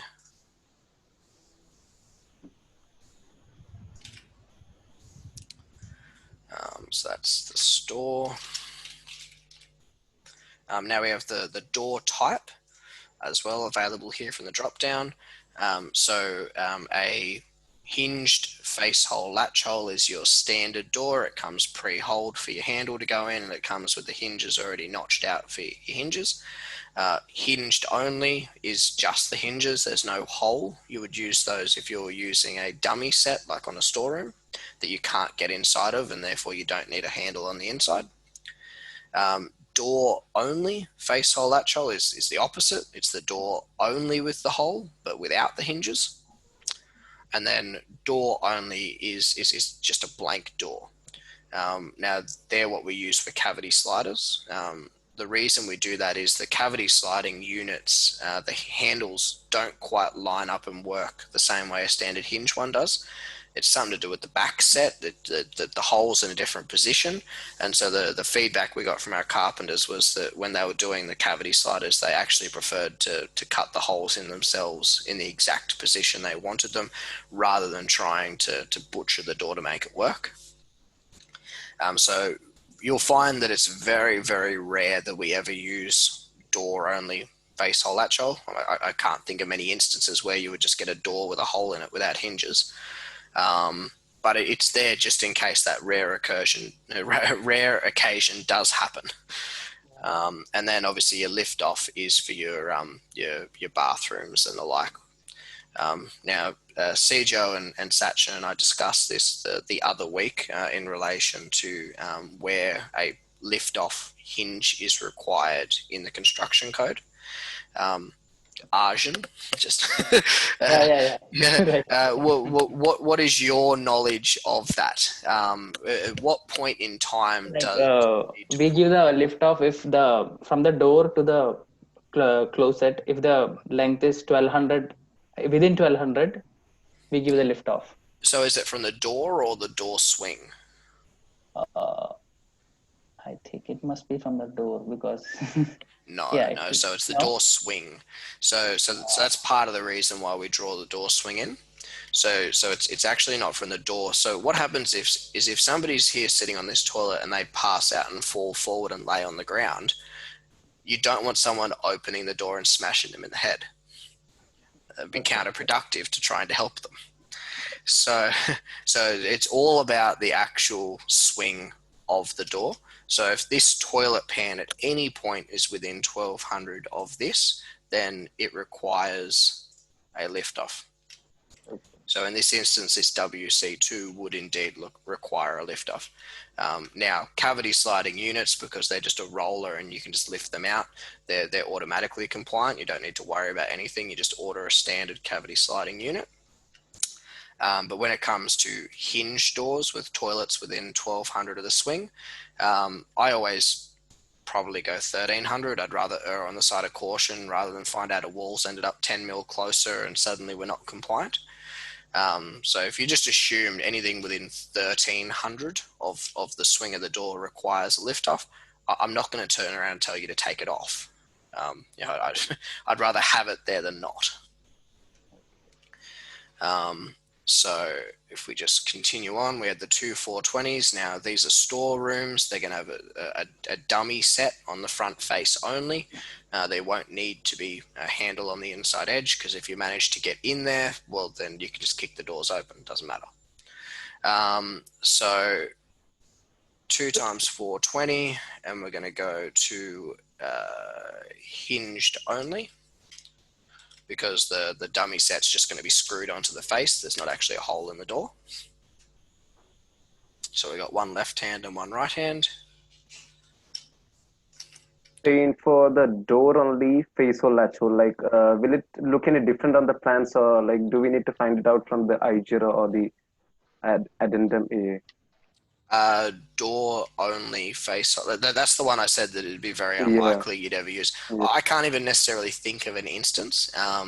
Like I said, we used to use them for our cavity sliding sets, but then our carpenters told us to just give them blank doors. So I can't really imagine a circumstance unless the only time that might come into play is if you were dealing with like double brick and you had, say, a steel door jamb.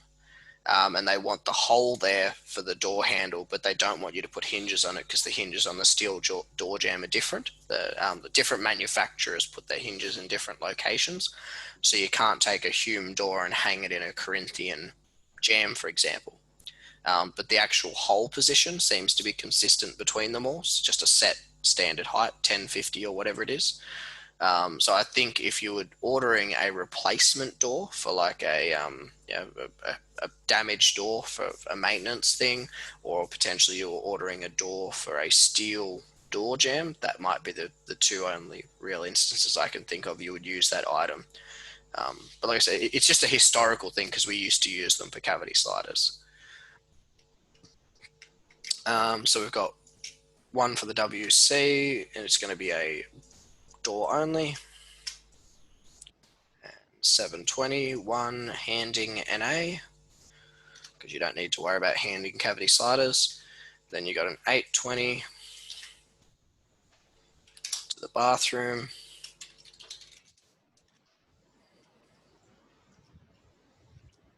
Bed 4 is an 820.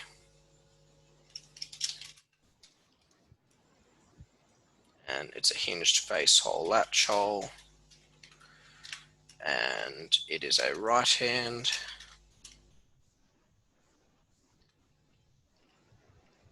Bed 3 is an 820 left hand.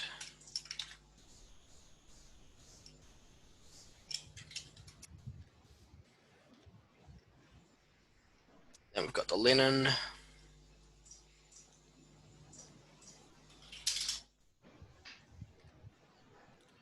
The left hand. Now, the reason we're doing all these here is so that we have a record of all of our handing in the future in case an order comes wrong and someone tries to blame us. The other reason is that it gives us all of our internal areas so we can check to see if any of them are over 3 square meters and if we can deduct them. And it also does our architraves. So if you don't do the doors and don't do the jambs, then your architraves and skirting lengths will be wrong. So even just putting in the quantity, like that's really all you really quantity and length. If you don't want to do all this other stuff and you just want to do that in Build.iQ directly, you can. But I find in terms of having a document that you can refer to in the future, certainly if somebody says you got this wrong, if you can go back and say, well, I didn't. It's right here. It's been delivered wrong. It's one less thing to worry about. It also means that if something changes in a set of plans, which is not uncommon, we're a custom home builder. We offer a lot more flexibility to our clients. We're usually pushing the fringes of what's actually acceptable and allowable for council. So sometimes a house will come back and needs to undergo a pretty substantial redesign. Having this here and having it all there means you can just go through and you can check what is the same and adjust rather than having to start again from scratch. So then we've got bed 2. It's a right hand. Oh, not lift off.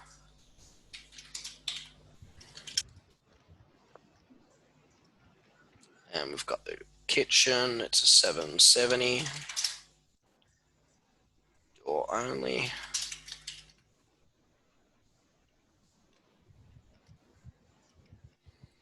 And another one for the powder.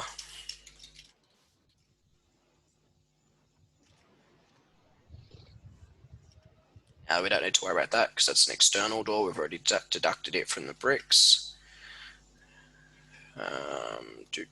Media is a right hand.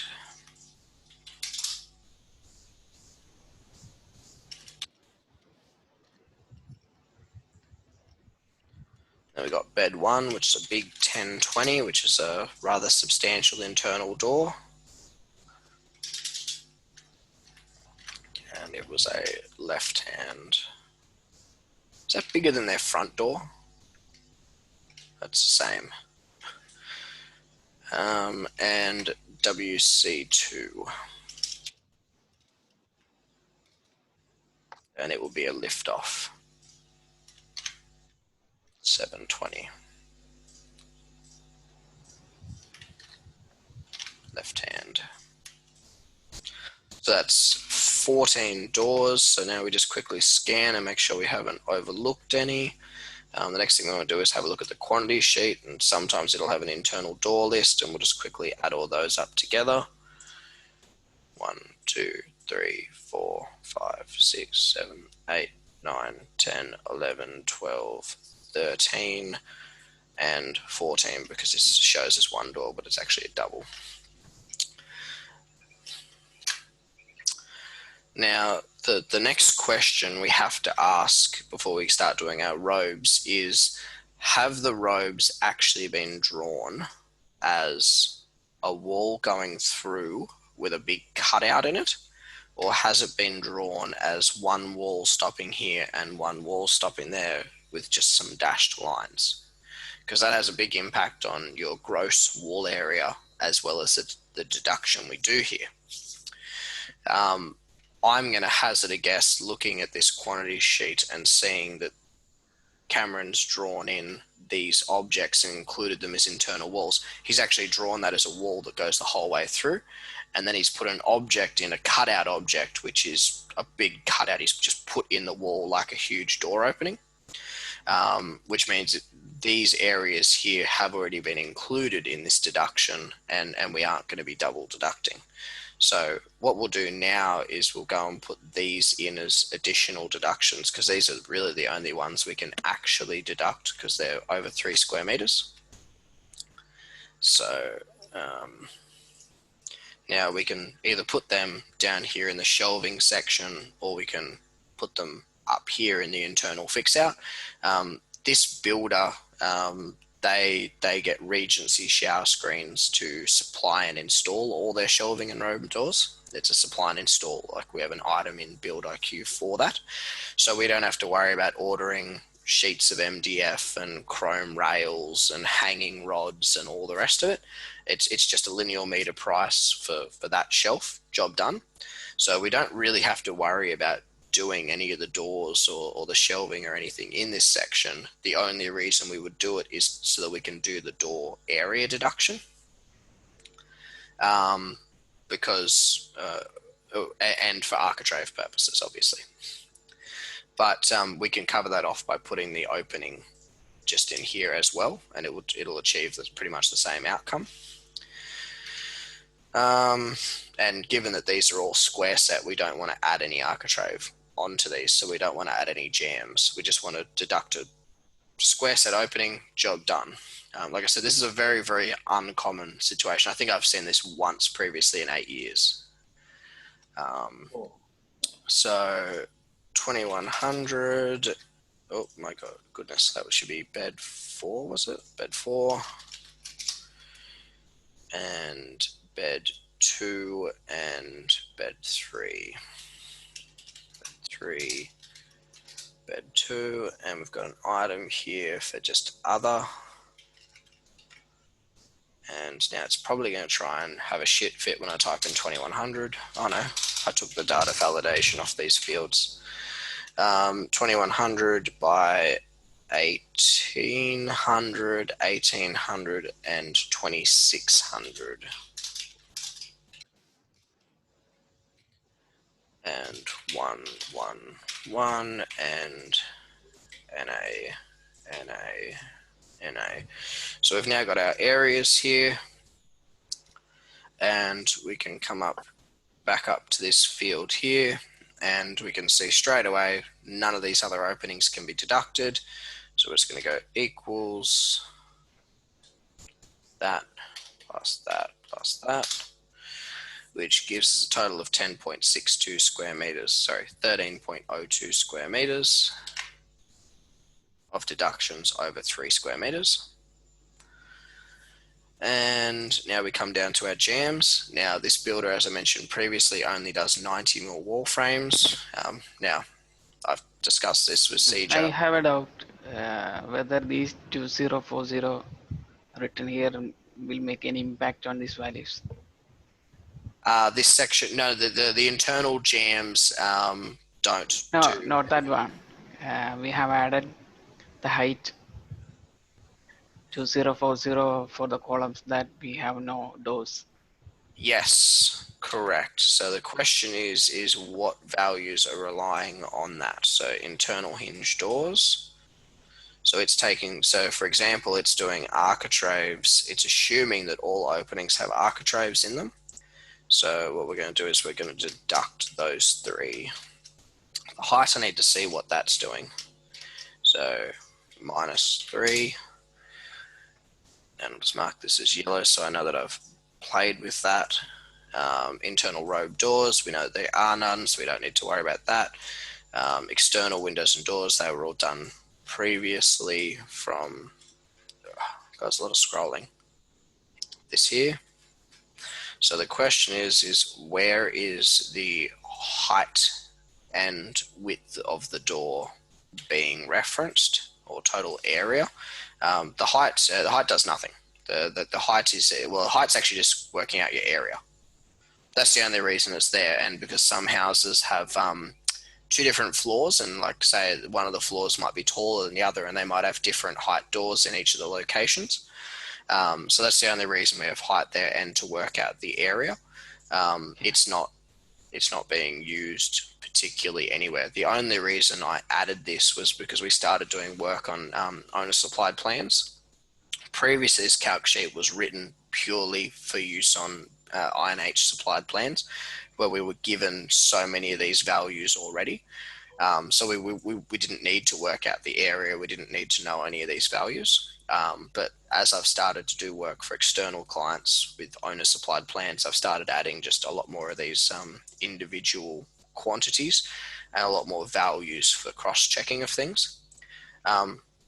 All that's doing at this point in time is giving us these values. We're not using that field anywhere in Excel.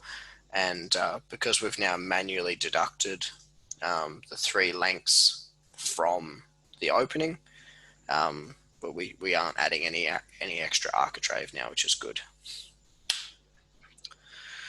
And skirting uses the internal width of the doors, which is good because we wanted to deduct the skirting from those locations.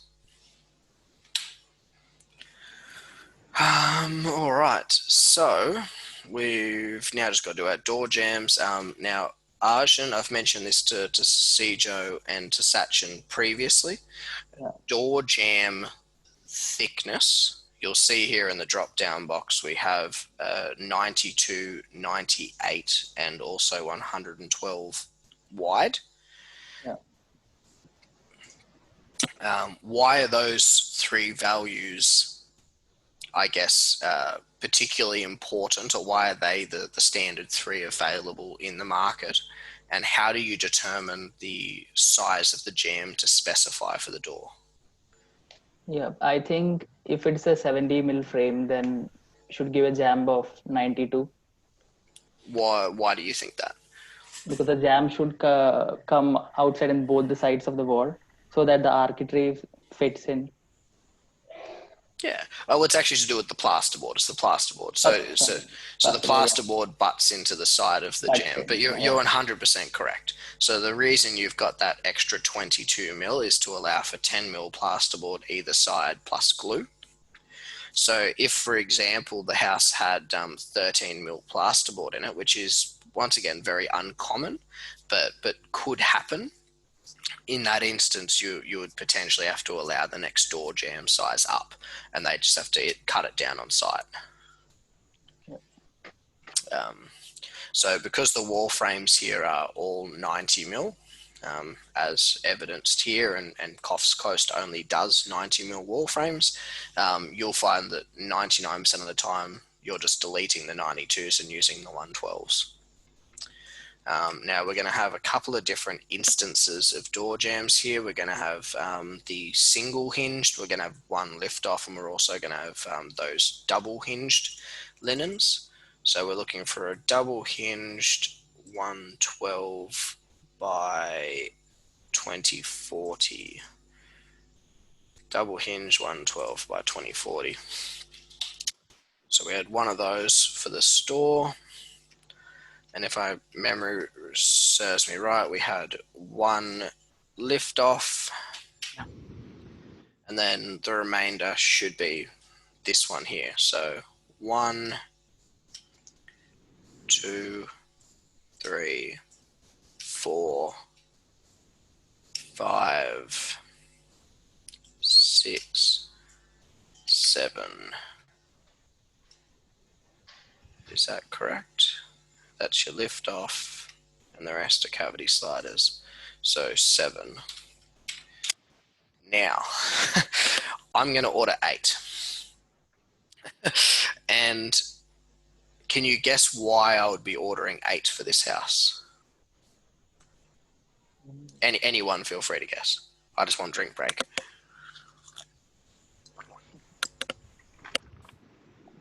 Eight.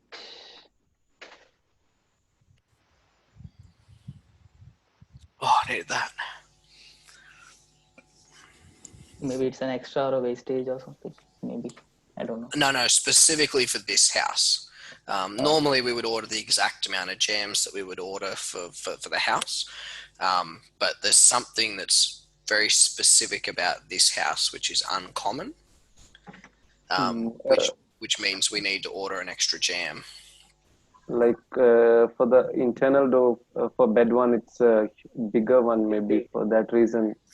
That is 100% correct. Yeah. So Hume door jams, they come in pre-made packs, and what happens is they're put together on site. You've got the piece of timber that goes up the side, which covers the wall frame and sticks out into the plasterboard. You've got 2 pieces which come as the height of the door opening, 2110 or whatever it is, and then you've got one little piece that goes across the top, which is your head piece, and it's cut to suit the size opening. But if you order a door jam pack, it doesn't matter what size door you've got, they just send the same piece all the way up to 820 mil. So if the door is 420, you get exactly the same door jam pack as you do if you order an 820 door. And the piece of timber across the top is always just 820 mil, and then the carpenter cuts it on site and builds the frame. And then you've got the planted stop, which is the piece of timber which you nail off to the face of that timber, which is what the actual door closes onto. So in some places they order pre-made door jams, which are like molded timber. It's all built together for you, and it's like a thickened piece of timber. Most project home builders would order just a 19 mil piece of timber that goes around the sides and across the top, and then you order another piece of timber that you nail on and paint over, and that stops your door from. That's actually where your door closes against, that piece of timber that runs up and around. So the reason we have to order an extra door jam for the 820 is I'm going to steal the side piece and I'm going to use it as the top. Like Shane, like since we have a 460 door for the linen, Yep. so can't we use the remaining in We're the not top going to part? join. Okay, that would look if, hideous. okay. But yes, good initiative. Just wondering if we can just like take the half of it and. No, unfortunately not. If we had the timber in Build.iQ, as in that little piece of timber, we could potentially order the top piece separately and order the planted stop separately, because the sides are already covered. We just need to worry about that one piece across the top. The thing is, when you start ordering timber like that, you've got to order it in like a 5.4 meter length, and it's actually more costly to just order the two pieces of timber than it is to just order another pack at $40 each or something. So we would order 8 for this house, and the carpenter would just put those other pieces to the side. He'd take one of the sides, he'd cut it down to 1020, and he'd slide it in, and then he'd have a pack. He'd have the 820 mil piece left over, and another 820 mil piece and a 2.1 meter piece. which you might take to the next job, you might use somewhere, but knowing our luck, he'll never have one when we need him to, so we've got to order the extra one. So I'm just going to come here and I'm going to go equals 7 plus 1. And I'm going to write ordered an extra due to the 1020 door, side to be used as head. Now cavity sliders, we have 1, 2, 3, 4 of them, and now that should align with the number of NA doors we have. 1, 2, 3, 4, perfect. Now what that's done is it's ordered a piece of 112 by 18 dressed all round timber to close off the wall frame. So the cavity sliding door obviously is fixed into this wall and has, the door sits inside the frame here. You have to put a piece of timber there that the plasterboard can finish into either side, and so you've got something nice and firm you can close this door against and actually put a latch into. If you didn't put that there, then you'd be looking at the ugly side of a timber frame, or if you put plasterboard there, you'd probably find someone ended up slamming the door too hard and cracks it. The reason it asks whether they're double cavity sliders or singles is because if you had 2 of them, well, they just close onto each other, so you don't need the timber. Okay. Now, as said previously, shelving we don't need to worry about because this is a supply and install scenario. We've already covered off the deduction for the door openings up here, so we've got no issues there. Now, the length of all eaves. Where the house has eaves all the way around, I try to use the area one because it's the most accurate, but if there's stopping and starting, it's not as great. So we'll start with the perimeter, make sure we're on the right scale, we're not, and we'll just come here.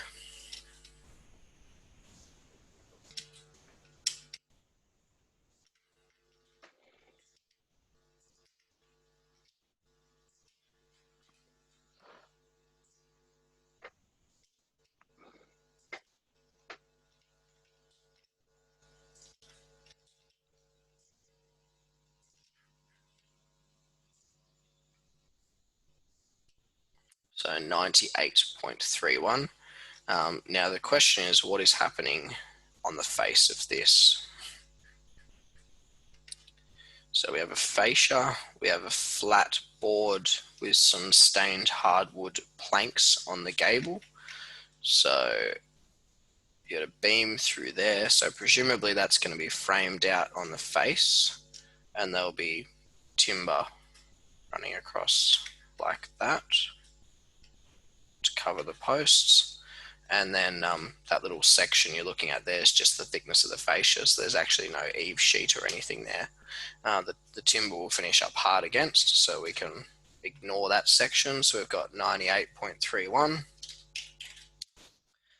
Now the external length or long side of 900 wide eaves. Now we touched on this previously. It says 900, but it effectively just means the larger eave sheet. For example, if this house was had 450 eaves, that you'd be using probably a 600 eave sheet normally, and then you'd be using a 750 as the big sheet. But given that 95% of our houses have a 600 eave, which needs a 750 sheet, we order a 900 sheet for the bigger one. Now, the length of those is determined by areas which have raised ceilings.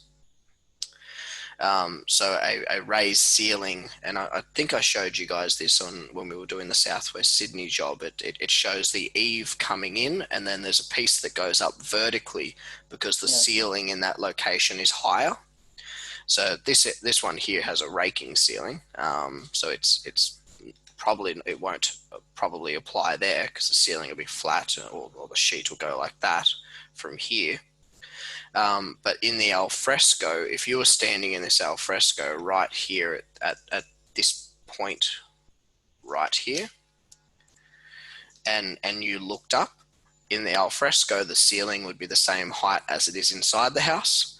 And on the other side of you, on your left-hand side, if you were staring at this post, you'd be looking at the eave coming in, and then there'd be a vertical piece that goes up. So the positioning of that vertical piece is always in line with the outer side of these posts, because what we want to do is we want the posts to disappear at eave level, so they get boxed in. So if I grabbed the corner of that and dragged a straight line straight down like that, and then did the same here, that's where that piece of fiber cement would be located. So what is the distance from here to that line? Wrong plan. Not to scale. Yeah, I was like, this isn't the right size. Let's try that again.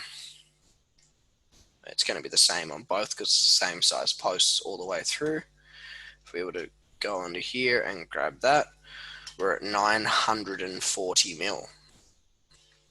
So that means on this house, we're actually going to end up with 1,200 eave sheets in that location, because a 900 mil won't be quite enough. So while it says 900 in the calc sheet, that's actually going to be 1,200, and that's going to be 1,200. And when it comes time to do your council markups, you would get all of that hatched and a big note there saying, 1,200 wide eave sheets. So jump to red. I'll just drag a line out from the corner so that we know exactly where we are, and from the corner so we know when to stop and start. And it's the same here. Now the size of that sheet was heavily determined by the size of the post. These are a larger posts because obviously we're always going on the inside edge of the post. As the post gets larger, so does your eave sheet. Now the posts themselves, I think, are 140s, which is actually quite a substantial post. If for example the post was only a 115 or a 90 mil post, then we would have gotten away with a 900 wide eave sheet. But because the posts have gone up larger, the sheets moved in further, we've now ended up with 1,200 wide eave sheets to those locations. So we're just going to measure that straight across through there. So 8.3 equals 8.3 plus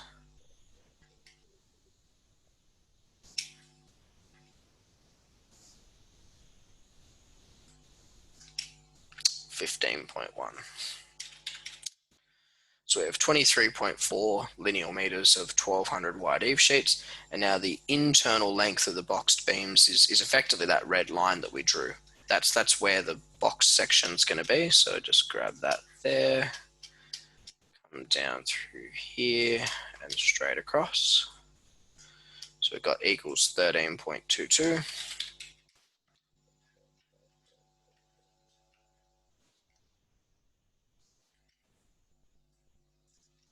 3.29,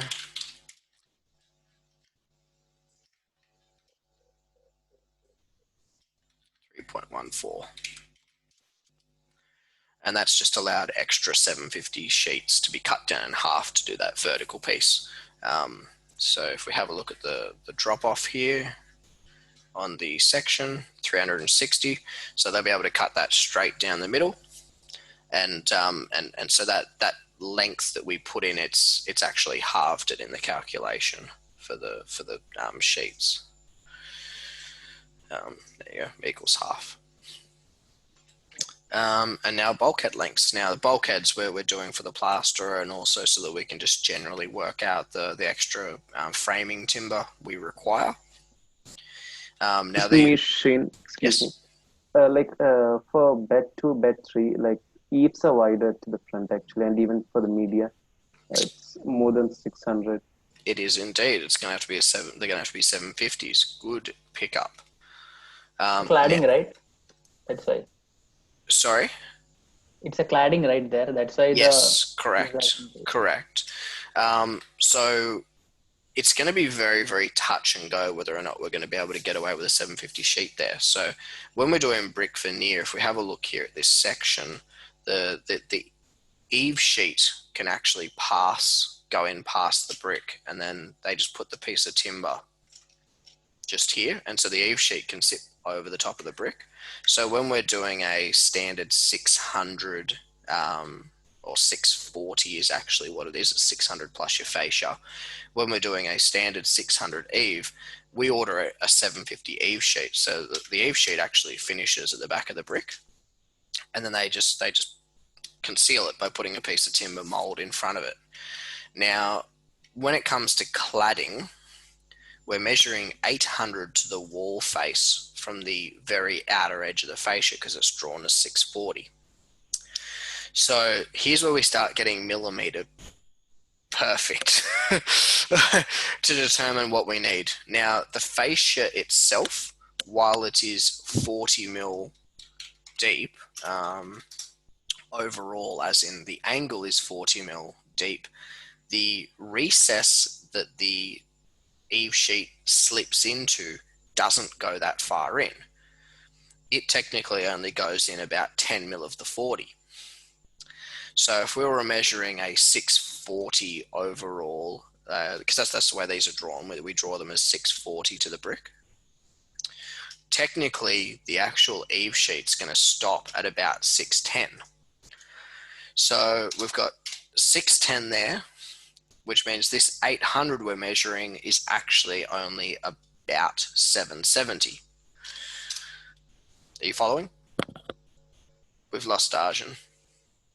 Yeah, he was saying his net connection just got broke, so he will be just connecting to the mobile network in that moment. Okay. All right, we'll continue with what we were saying.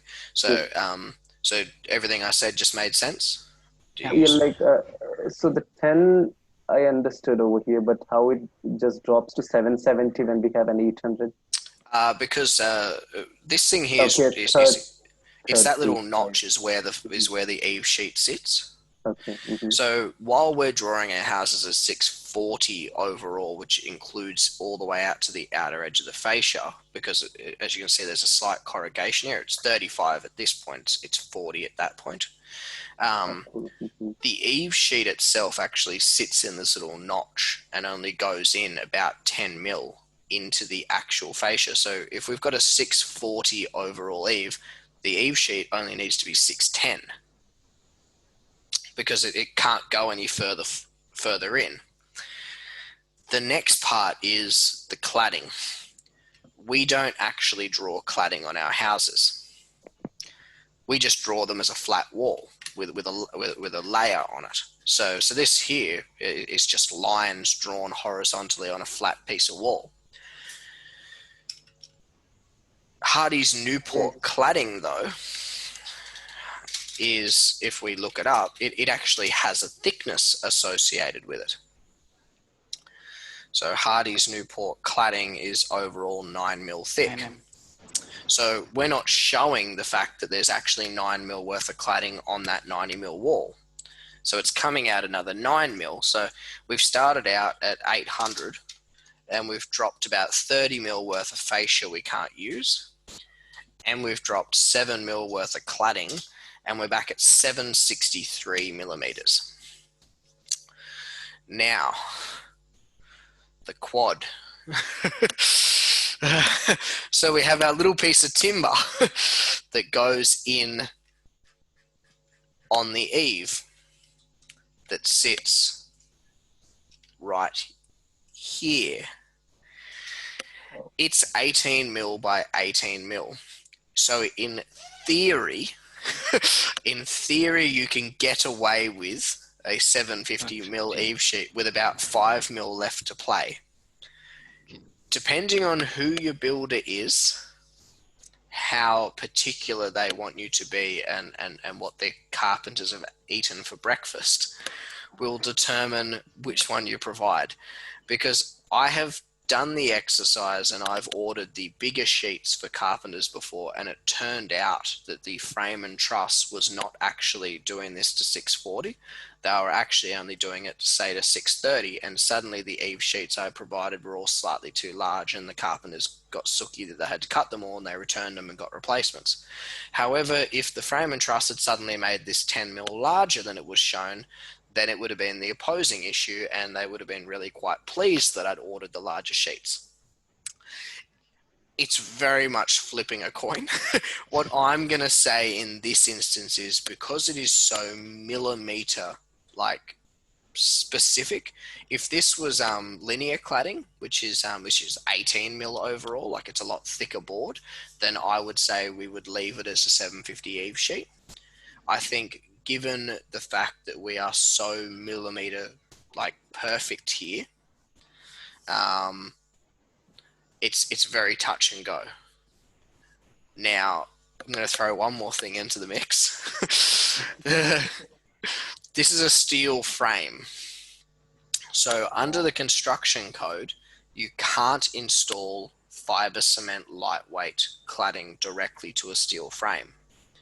So there's something called thermal conductivity, where effectively the fiber cement being fixed to the steel frame makes the house act like a heat sink.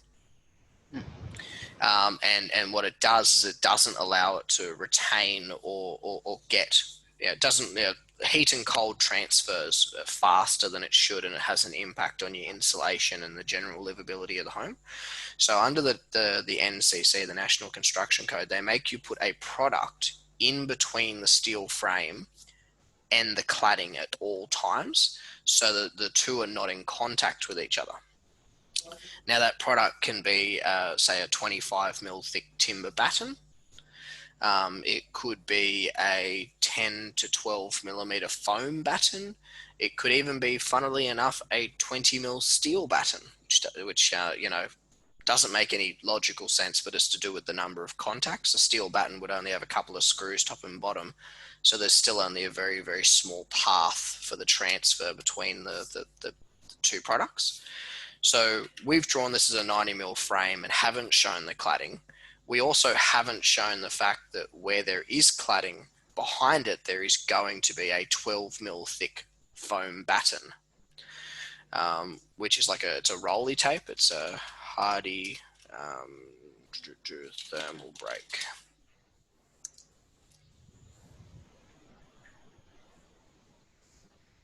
This will probably give some better. There's a picture of your thermal conductance issues. So that's the way it's going to look. So there's going to be a steel wall frame section, and then you're going to have a 12 mil product, and then you're going to have the actual cladding itself on top. So while these plans show quite clearly, if I measure this, that it's 800 mil to the wall frame, the cladding itself is, which is not shown, is actually out here.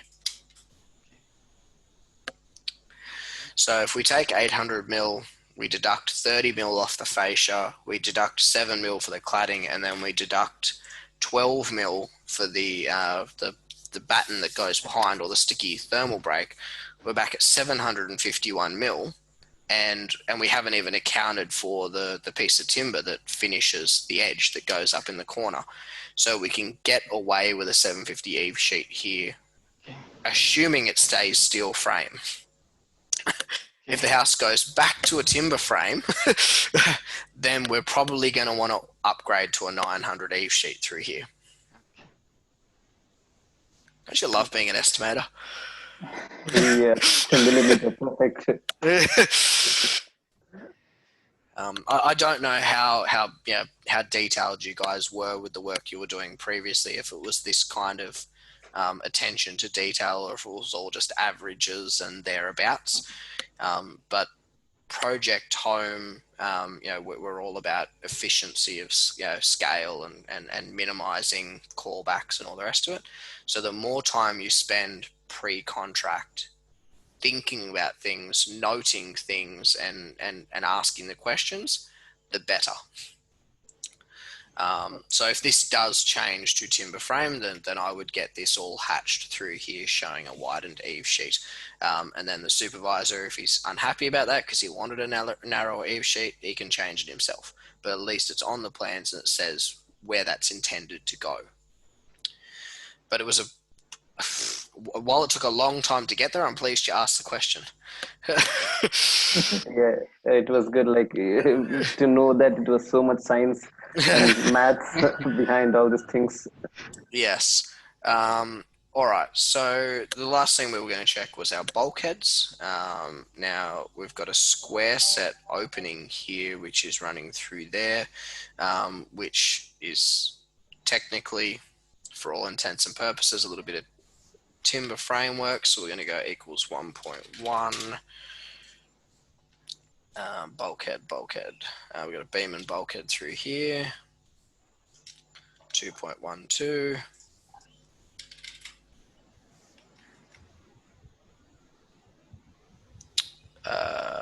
Beam and bulkhead through there. Better allow a little bit through for here. 1.2. Now this just allows extra lengths of 70x35 framing timber just for framing down those bulkheads and getting enough edges to finish your plasterboard on. The robes themselves, these square set openings, the timber header will all be provided by the frame and truss. We don't need to stress about that. But when it comes to bulkheads, because they're ordinarily framed out on site, we find that the frame and truss are usually a bit lean on their quantities for the timber. So that's that. So the only thing left to do is the tiling. And it can just be done at the same time as the reinforcing. It doesn't impact on your explosion in any way, shape or form. It's usually something that's also done quite late in the piece. It's like the last selection homeowners tend to do. So I'm not going to stress about doing that just yet because we don't even have the client's tile selection. So we'd just be hypothesizing.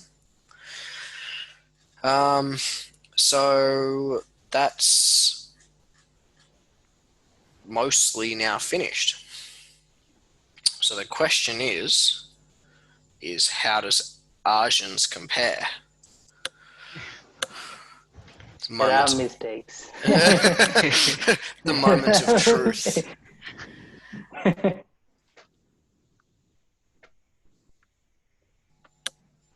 have a look, see.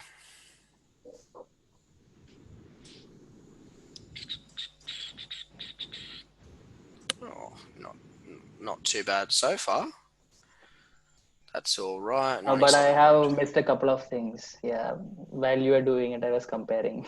Oh, were you? Okay. Well, I won't worry. I won't worry about doing the comparison now while we're screen sharing. I don't know how you. I mean, I guess a couple of these are just edge beam lengths. You couldn't possibly do this until you've got the engineering. It's just not possible. Your opening areas are vastly larger than ours. 68 versus 84. Why is yours so much larger? Which one was it? Your overall area for openings on external wall is a lot larger. Because I did a bit, for this one, the deduction I did in a separate way. Yeah, you can just check it. Oh, that's right. Hang on. You've got a total of, I've just got yours off screen, 27, and we've got 25. Oh, the brickwork, that item. I don't understand how we've ended up with such a large discrepancy. 1.32. What are these 2143s? They're the external doors, are they? Oh, you can't see my screen. Which one? Hang on, just moving this over.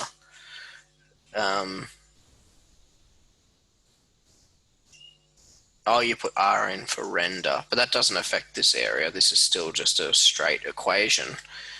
It'll obviously affect the brickwork quantity, but I'm just trying to understand why your total quantity is like so much larger. 2100 by Maybe I gave the 21 by 20. Oh, Jesus, where are these windows? 21 by 36 and 21 by 24. window. Oh, I think that's the door. There's a stacking door, right? By parting road, yeah. Oh, so you've entered it Door, twice, have you? Oh, because of that, maybe, yeah. That explains the discrepancy. So you've done all the doors and then you've gone around and done all the windows and doors in one direction. Whereas you should have excluded the doors because you'd already done them. Yeah. So that would have had presumably a pretty big impact on your total number of bricks as well. Yeah. You had a total of 7,600, which I think we ended up with a total of 8,220. So you would have fallen well short on your bricks. Yeah. But that's because effectively you've double deducted openings. So that's what I was saying about about the openings generally. Is that you got to be very, very specific. Yeah, I'm sure that all looks mostly fine. I'm sure you've made plenty of notes while we were talking. 98.3, that all looks reasonably fine. Obviously, you've made plenty of notes. It is now almost 2 o'clock and I haven't eaten in about 6 hours. So I'm going to go and have some food and catch up on Shane, my can you emails. just send me this iEstimate so that I can, compare? I will upload it to the job. Okay. Right. And I'll let you know when it's uploaded. Okay. Thank you. And then you can compare it. I'll also upload my plans as I do in that quantities folder, so that you've got all the areas and lengths to reference. And I think what we'll do is we will tee up another time. I need to check my calendar. Tomorrow I'm out of the office for a while. I've got an investment property I've got to change tenants on.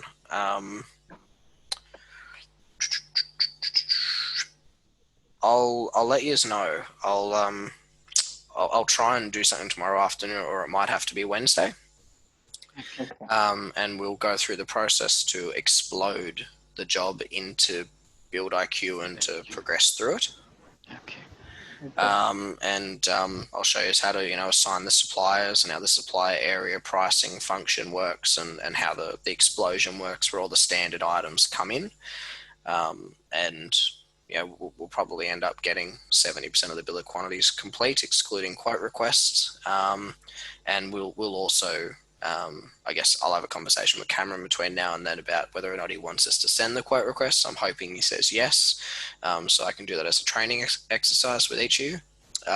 If not, we'll just have to leave them sitting in the Build.iQ as just one quote with a nominal value. We'll just make up a figure, and yeah, we'll go from there. All right. All right. Any other last questions? Nope. I'll do the comparison and then come back to you. Excellent. Well, thank you all for your time. Like I said, I'm going to go have some food, and you guys can all go do some work. Yeah. We were also waiting for. We are starving actually, so we'll just have some breakfast. All right. I'll leave you to it. Yeah. Okay. See you Thank then. you. Bye.